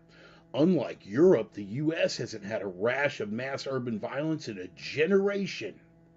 And Miss Emily Badger, the author of this article, or at least she's the one in the byline,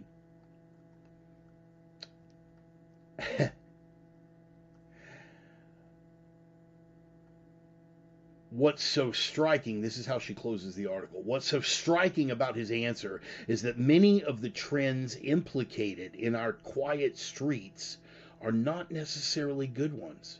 It's true, American cities aren't burning yet, but we shouldn't pat ourselves on the back. Why, they ask, had collective violence more or less disappeared from the streets of American cities? Are you tracking? This is a mainstream media source. This is Bloomberg, suggesting 11 years ago that it was a bad thing that we didn't have riots in cities anymore. Incrementalism, people, just a little bit at a time. They put it right there in front of your face. Every fucking time they put it right there in front of your face. What are you saying, Bart? Are you saying, I'm not saying anything? I don't know what the fuck is going on. I'm not going to tell you that it's the gnomes of Zurich or the elders of Zion or the World Economic Forum or the Chinese sleeper cells working with the Mexican cartels or the Biden regime being corrupted and compromised. I don't have any certainty on any of these things. But what was the anchor point of this program? New facts necessitate new analysis.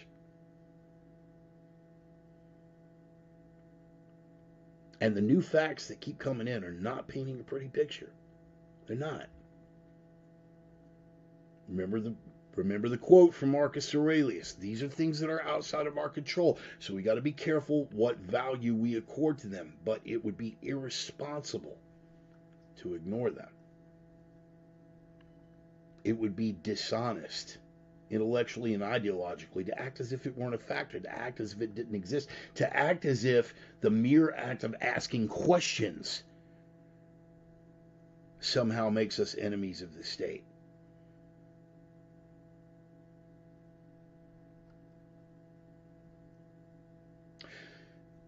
Anything that we say that violates our narrative in Ukraine, we are Russian stooges and Russian puppets. Remember in the 50s when the left called that, oh yeah, McCarthyism.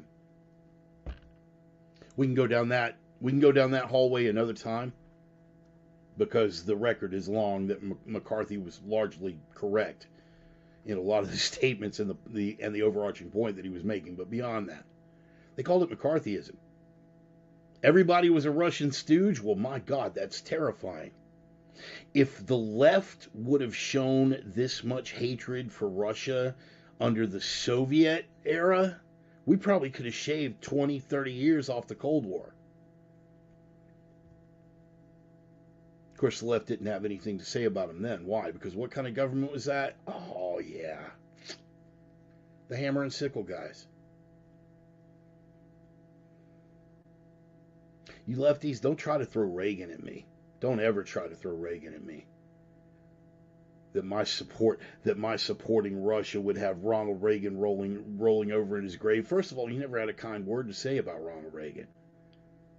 And secondly, you ran interference for Russia when they were still under hammer and sickle communist fucking control. You ran interference for them. You know, I mean, that would be nutty, like having another nuclear-armed global superpower that was a communist regime and you running interference for them while they pulled off horrible acts of manipulation, political, financial, and otherwise in the United States. I mean, man, that would be just crazy, huh? I mean, that would be like, I mean, God, that'd be like the chairman of the Joint Chiefs of Staff bypassing his commander-in-chief, no matter how reprehensible, and giving a direct call to the premier of that foreign power to reassure him that during the transition it's okay because we, the generals, we've got control of the nuclear weapons. Nothing bad's going to happen. You just rest your little Chinese head and don't worry.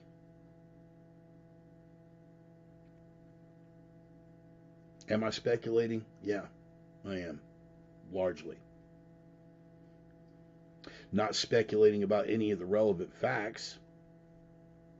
The Chinese are buying farmland. in the United States. Huge fucking swaths of it.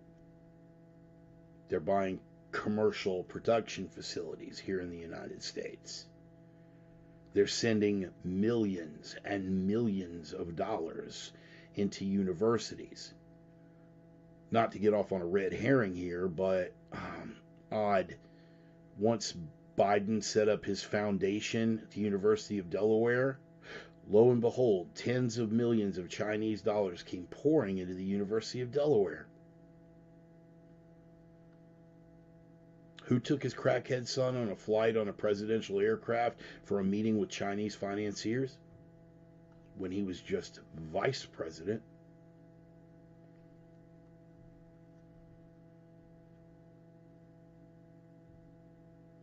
A wide open southern border. Where do the precursor chemicals for fentanyl come from? Largely Chinese labs. Ironically enough, the same place where the precursor chemicals for my steroids come.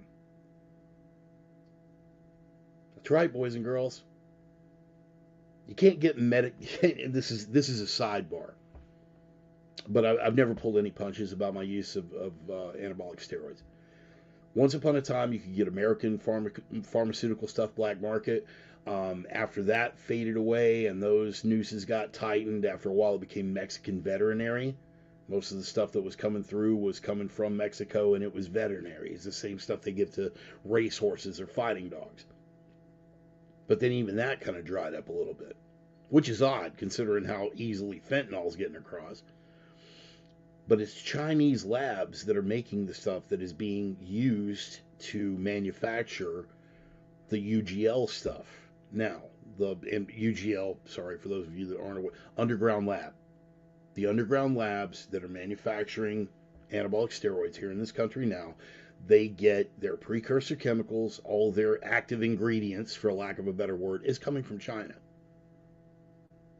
Cheapest place to get it, most massive production facilities, and it's not like we produce anything medical here in the United States anymore. China owns all of our manufacturing base. All of our factories are there. The ones that manufacture, oh wait, pandemic people, masks, medications, basic shit like ibuprofen. Nothing is made here in the United States anymore. I wish we could import PPE and pharmaceuticals with the same ease that they get fentanyl over here. That's where the precursor chemicals are coming from. Where is it shipping to? It's shipping to Mexico. Shipping to Mexico, where it's being turned out in labs and being transported across the border. I personally have lost one person that I know of. There could be more out there that I just hadn't heard about yet or didn't know the nature of their death. But I lost a guy that I loved like a brother. Austin Cost, may you rest in peace. Because he picked up some pharmaceutical, what he thought were pharmaceutical pills. What he thought was the same hydrocodone that he and I had eaten a handful of together on any number of occasions. But it was fentanyl, and he died.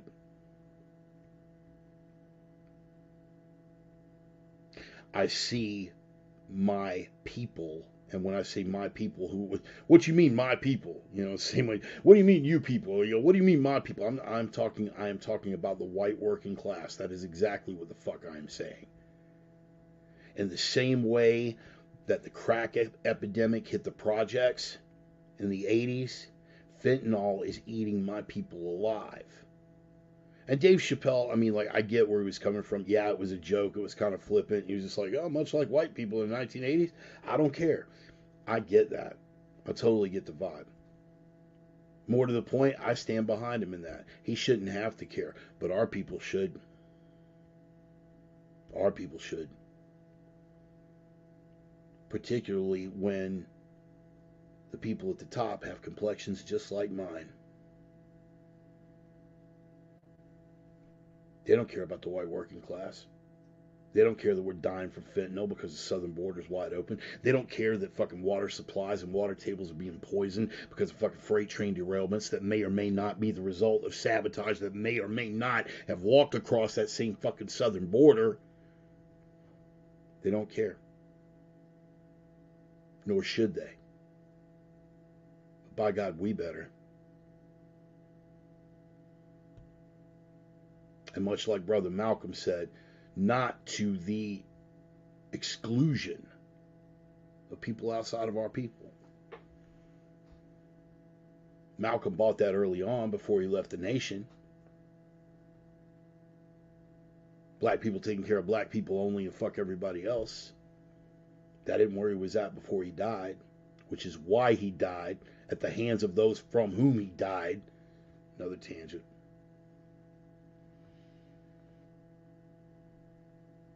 But by God, we better start looking out for our own, because there ain't nobody coming to save us. Expect to self-rescue, motherfucker. Nobody's coming to our aid because nobody gives a shit. And why should they? Why should they?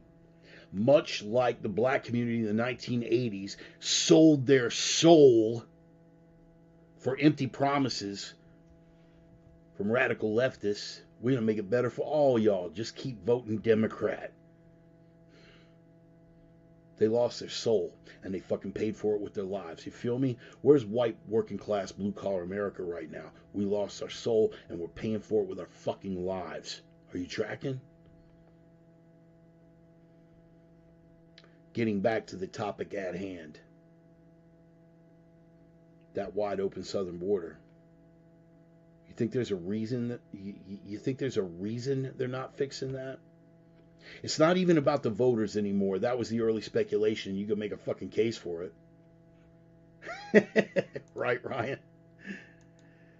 You could make a case for it. First, it was, oh yeah, we're going to bring them all over and then give them amnesty and they're all going to vote Democratic. Again, Occam's razor.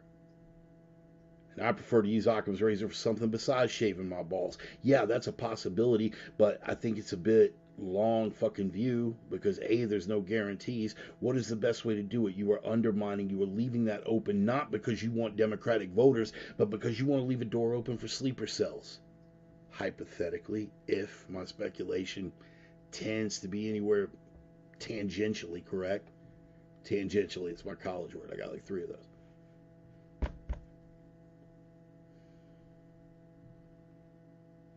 They don't care about another generation of Democratic voters because what they're hoping is that within a generation, voting will not be an issue anymore. Are you tracking? They won't need 20 million voters because voting will be a thing of the past. Because the people will have begged for authoritarian control. Because their infrastructure is getting undermined, because their bridges are fucking falling apart, because their food processing plants are bursting into flames mysteriously, because derailments are happening all over the place and we just can't figure out why. It certainly couldn't be left-wing sabotage or fucking Chinese sleeper cells or Middle Eastern actors on behalf of Chinese sleeper cells coming into the United States through a wide open southern border. It certainly couldn't be that.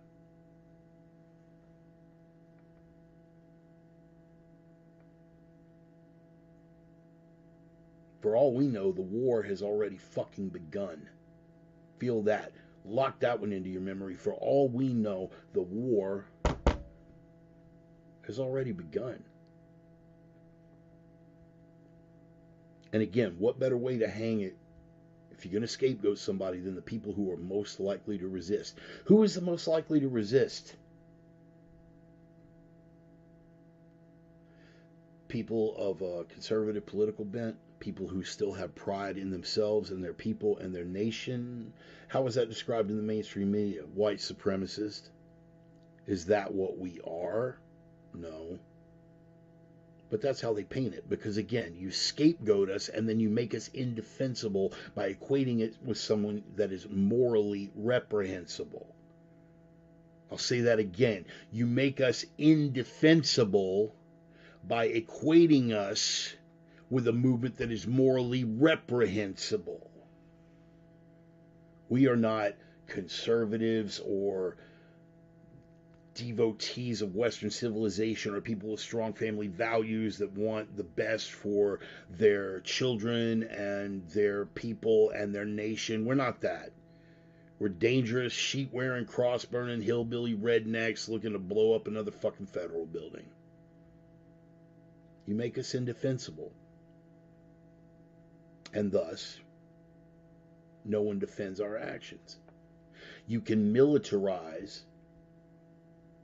and weaponize the Department of Justice and make people who are concerned about the well-being of their kids speaking up at school board meetings and label them domestic terrorists. And they have, and they will, and they did. Marginalize, dehumanize, demoralize, despiritualize us.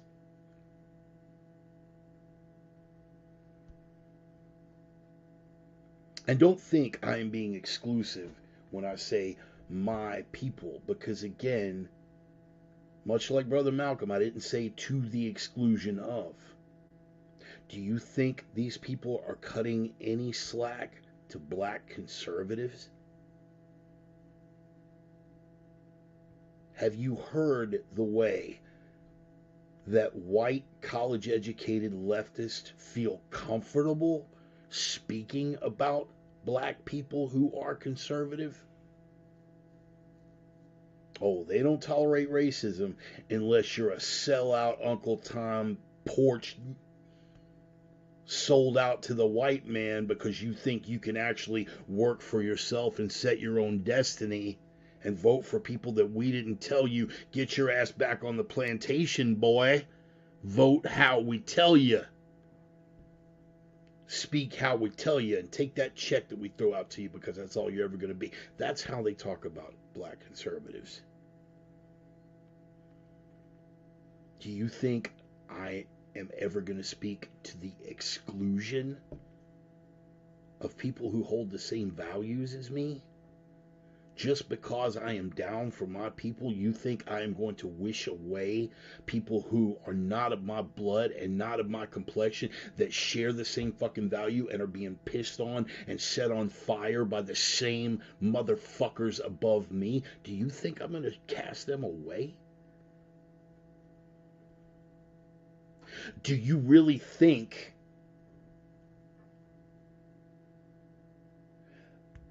that I believe supremacy as an argument is the second dumbest argument, no matter whose mouth is spewing it?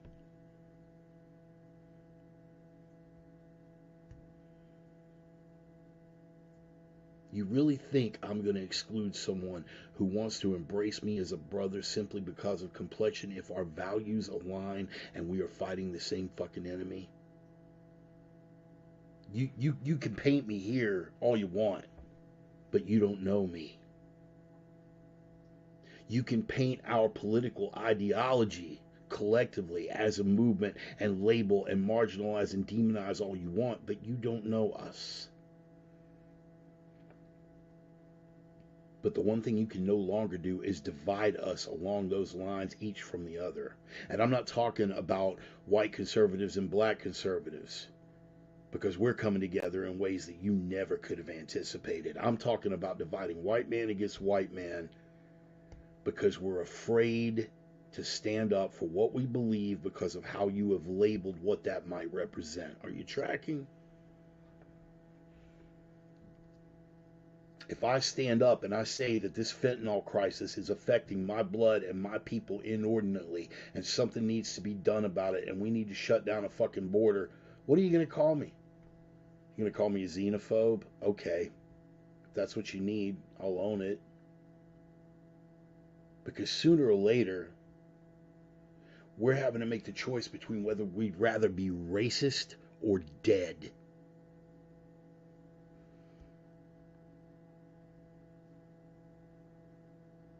If being nice inevitably leads to extinction, you can fucking have it, pal. Got no love for you, Sparky.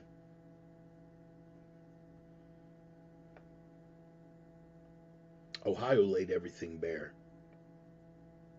Exactly who it was okay to treat like that. Because here's the thing. Had the derailment in Ohio happened, either in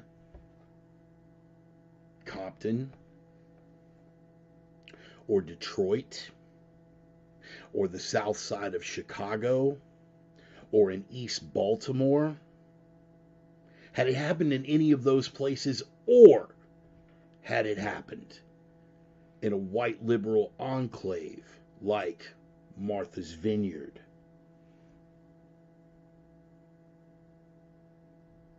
what do you think the reaction would have been? So no, this is not about dividing white against black. This is not about dividing even so much class against class.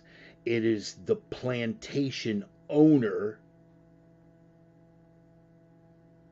taking care of themselves and, I'll say it, what they consider to be their house Negroes, the ones that they take for granted. Meanwhile, they cast out black conservatives for telling young black men that they can be strong enough to dictate their own fucking destiny, that they are not victims, that they are strong enough to set their own course in life. Oh, what terrible people! What terrible people must be imparting that sort of wisdom to any young black man. Nah, man, this isn't about that.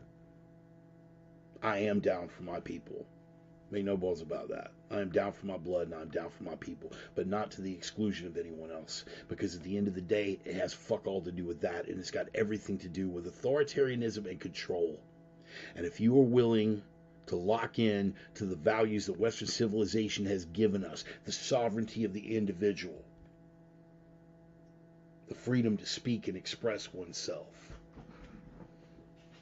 then I will embrace you as a brother, and we can knuckle up together against these motherfuckers. Got nothing to do with nothing.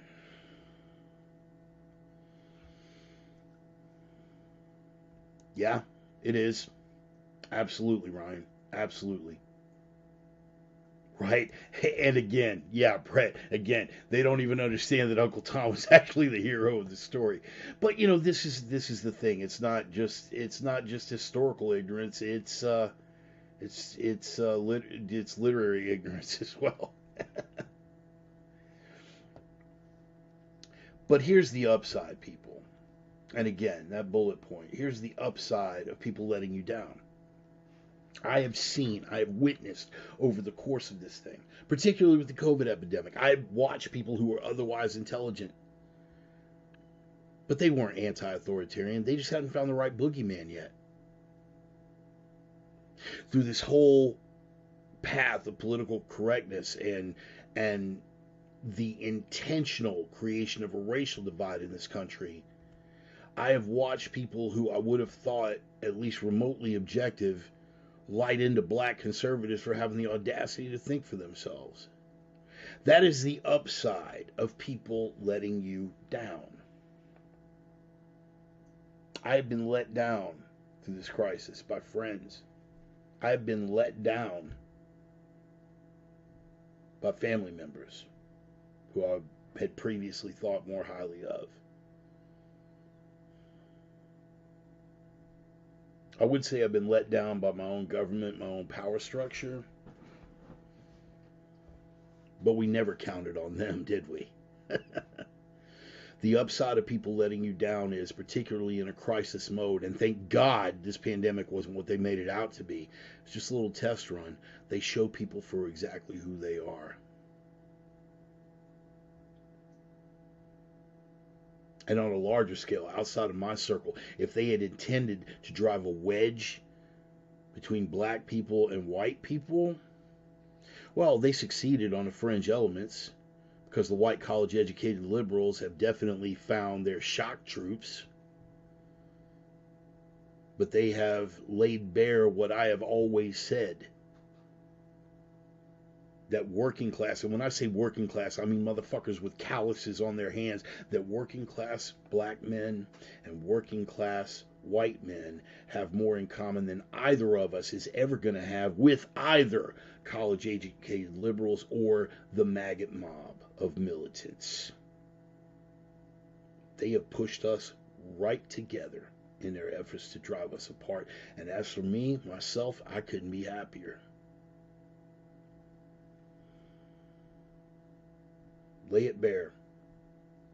I would rather know than not know. Weren't the only ones making observations. Yeah, weren't the only ones making observations during their little sociological control experiment. Joey, spot the fuck on. Right? Right? And that's fine, and that's fine, and I understand. It is all equally disappointing. Why? How do you sell soul to a people that sold their soul?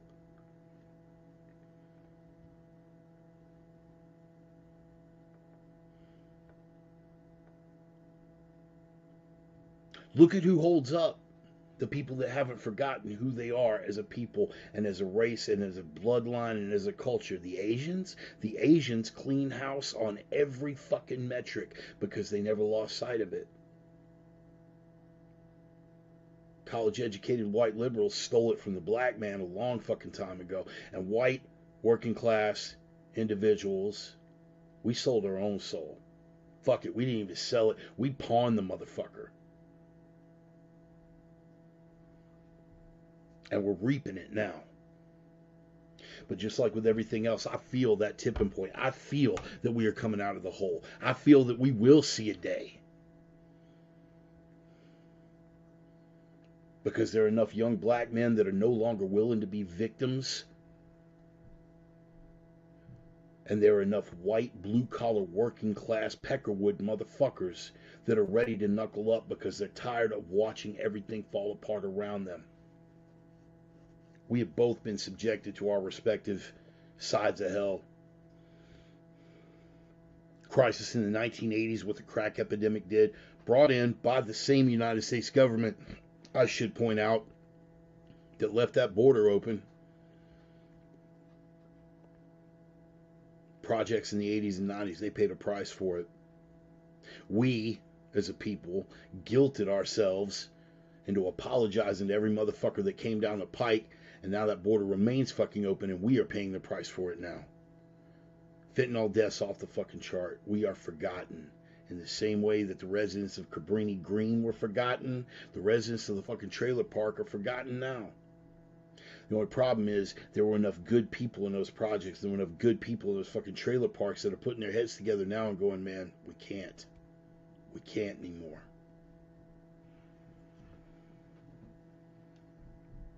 So for everything that they did, it will fucking backfire. It has backfired. It is backfiring on them. Right now, even as we speak. And I couldn't be happier. What have you always heard me say, man? We're in a race between enlightenment and catastrophe, and it's probably going to be a catastrophe that leads us to enlightenment. If that's the case, bring it the fuck on. Let's get on with that catastrophe because I'm ready for the other side. If for no other reason than better music and fucking barbecue, motherfucker. You feel me?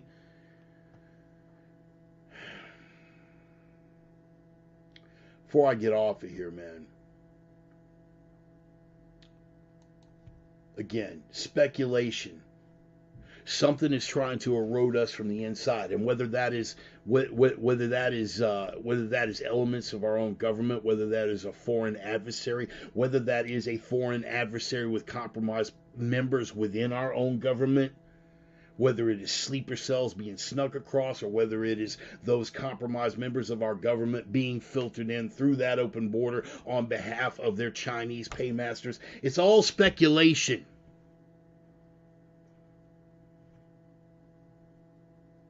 But as we said at the beginning of the program, new facts necessitate new analysis. And as every one of these new facts flow in, we have to be ready to reanalyze. We have to be afraid. We have to be unafraid to ask the tough questions. We have to be less afraid to make the tough statements.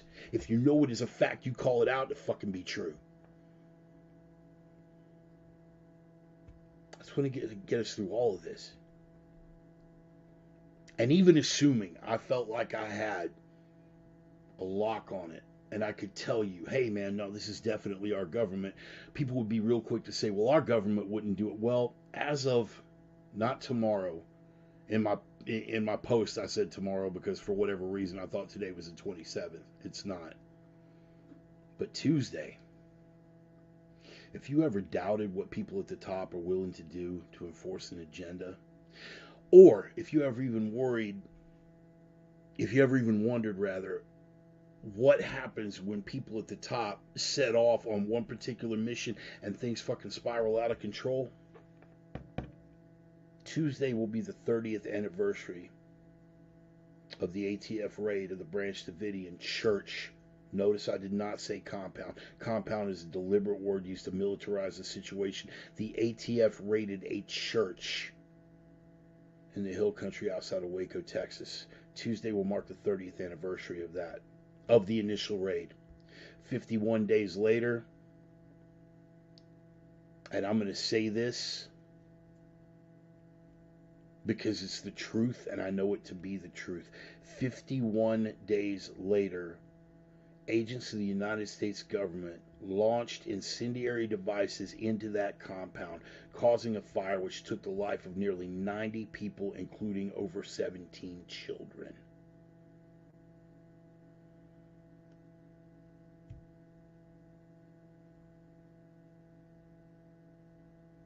So getting back to the scapegoating thing, living as close as I do to northern Idaho, being literally less than 2 hours away from Ruby Ridge, when I hear people talking about the government needs to crack down on right-wing extremists, I take the shit really fucking personally. But primarily because Waco was such a turning point for me. And if you guys watched my podcast with Elijah Ross, if you guys watched that, you know how pivotal an event that was for my life and my awakening. It's the 30th anniversary of that event coming up. So when I hear, because I saw, and Clinton wasn't even particularly militant, anti-conservative. Janet Reno was a little more on that side. She was head of the FBI. She presided over that debacle. But that's what happened under a Clinton administration. So when I hear a regime as radical as this one, note that I didn't say Biden. Biden doesn't know what day it is. But the people that are actually running the show, and I look at the agenda of a regime this militantly anti-conservative, this militantly anti-American, if I am honest, I look at a debacle the likes of which took place at Waco, Texas.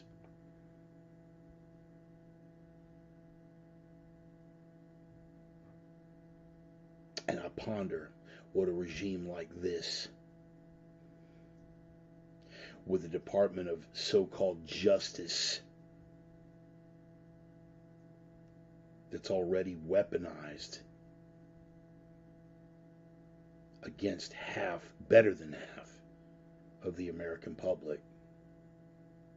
I think of what they might be capable of, and I shudder.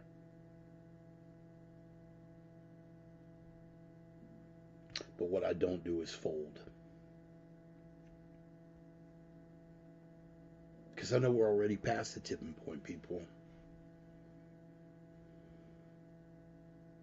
We're already past the tipping point. I believe we win this thing. I believe we win this thing. But at the very goddamn least, I say we go out like fucking soldiers. If that is to be our fate on the appointed day.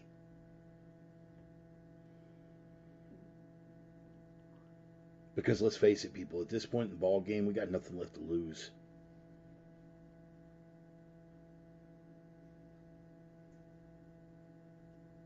If you work for a living and you have calluses on your hands and you love your family and you love your country and you love your nation, but you fear your government, I will embrace you like a brother.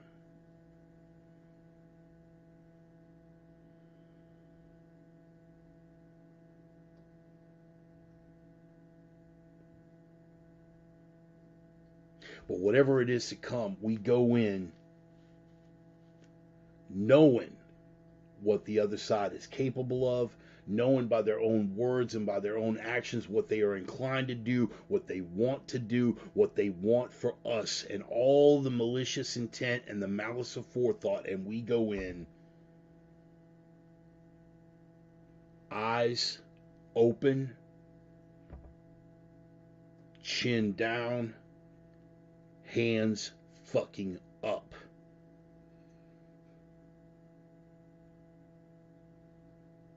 Ready to face whatever may come. Not depressed and dark about it. Again, to quote Ragnar Redbeard, laughing let us perish, amid laughter let us face our doom. If it is to be, I'm going out smiling. I'm going out laughing, but we're going out together. We're going out in truth. We're going out in honesty. We're going out living like warrior fucking poets, as is our birthright and our blood. For me, couldn't be a better way to die. I am the Reverend. That is the gospel. Appreciate y'all being here, man. Thank you, each and every one of y'all. You guys that made it, you know, the usual suspects. The guys that showed up a little bit late, I'm all right with that. Tommy, man, hey, while I got your attention there, Tommy, one of the things that I said before I got my hip replacement surgery is that after all this time not being able to do it, that once I got past the 6-month mark, somewhere between 6 months and a year, I was going to get my A license back and get my knees in the breeze again. So I just hit the 6-month mark. Did a couple of, right, Jack London? Yeah, well, you knew. But yeah, hit the 6-month mark, did a couple leg workouts. The hip's feeling pretty good. I'm going to talk to the doc, but I'm looking to get my A license back this year, man. So I'm ready to get my knees in the breeze. Maybe we make a trip or something, because I'm going to need somebody to do that A license checkout dive with me. I think I can still do it in my sleep. What is still 360 left, 360 right, backwards somersault, track forward 100 feet, take grips, turn and burn, deploy at like $3,000 or something. I think that's how I remember it. But I think I could probably still do it in my sleep. So looking forward to that, Tommy. We'll get to talking about that. As for everybody else, man, thank you guys for being here. Any of you guys that were here that got turned on to it through, yeah, you could crash on my couch anytime. Let me tell, okay, I got to tell you before I close, I got to tell you why that's a funny joke. He says you could crash on my couch anytime. This is the joke about that. The one time I ever had a reserve deployment, my Cypress fired because I did some very stupid shit. And I did actually come away with the handle. I did actually rip that reserve, but I was already too fast and too low when I did it. And so the Cypress fired. You could hear it bang, and it went off, and I deployed. I was able to land. But Tommy was living right by the drop zone, and I literally would have, if I'd have continued on that trajectory, I would have gone splat right into his fucking trailer right there on his couch. So when he makes a joke, you can crash on my couch anytime, there's a little background to that, you motherfucker. I miss you, bro. I really do. Anyway, yeah, so for all you guys that were here, if you got turned on to the program from Elijah's podcast and you dig it, hey, man, spread the word. We're just trying to get that gospel out there, get more and more people every week. Appreciate y'all showing up. As I always do at the end of the program, I mean, this is a labor of love, but I passed around that little digital collection plate. If you guys want to throw me some coin, I would appreciate it. I'm on Cash App, I'm on Venmo, I'm on PayPal, I'm on Zelle, I'm on every goddamn thing, Facebook Pay, you name it. If you can't do it, I totally get that. We are still, unfortunately, living in a Biden economy with no end in sight moment. But here's what you can do for me. If you dig what I got going on, tell your friends about it, man. If you got other people that host podcasts, turn them onto the program and say, hey, man, maybe you want to have this guy on. Put it on your Facebook page, your Twitter feed, whatever the fuck, repost. Spread that gospel, man. All of my sinner sisters, all of my Reverends Rangers, my OG prophets of doom, get out there and spread that word. I appreciate it. And beyond all that, here's what you can do for me. It's really something you're doing for yourself, but it honors me if you do it. Mike is the guy, big mighty Mike Stone. He was the guy that came up with it. Live the 3. Hashtag live the 3. What am I talking about? Live the 3. Talking about the 3 prime directives, man. That's what I'm talking about. Prime directives, yeah. Around here, we got the 3 prime directives. Prime directive number 1, they will try to bury you with the noise. Signal to noise ratio, they will try to bury you with the noise. You got to be that signal that cuts through the noise. They will try to bury you with the darkness. They will try to emasculate you, dehumanize, demoralize you, take away your spine and your balls with the darkness, try to bury you in it, try to black pill you, try to tell you there is no light. You have got to be that light, the guy that bears the light that breaks through the darkness. But above and beyond anything else, and this is the iron rule, in a world full of weakness, you have to be that strength that throws their weakness into a starker contrast. That's why they hate you. Because without that strength, and I'm talking here and here and here and here, without that strength, you won't have the energy or the focus to be that signal that cuts through the noise. You won't have the strength to bear that light through the darkness or even not be overwhelmed by the darkness. You have got to be that strength in a world full of weakness, that strength that conquers the weakness. Signal through the noise, light through the darkness, strength over weakness. I am the Reverend. That is the gospel. Appreciate every single one of y'all being here, man. Live the 3, baby. Hashtag live the 3. I love y'all, man. Appreciate you being here every week. It means the world to me, man. Thank you. Don't ever lose sight of that. Take care of yourselves. Take care of each other. Stay strong. I am the Reverend. See you next Sunday. Peace.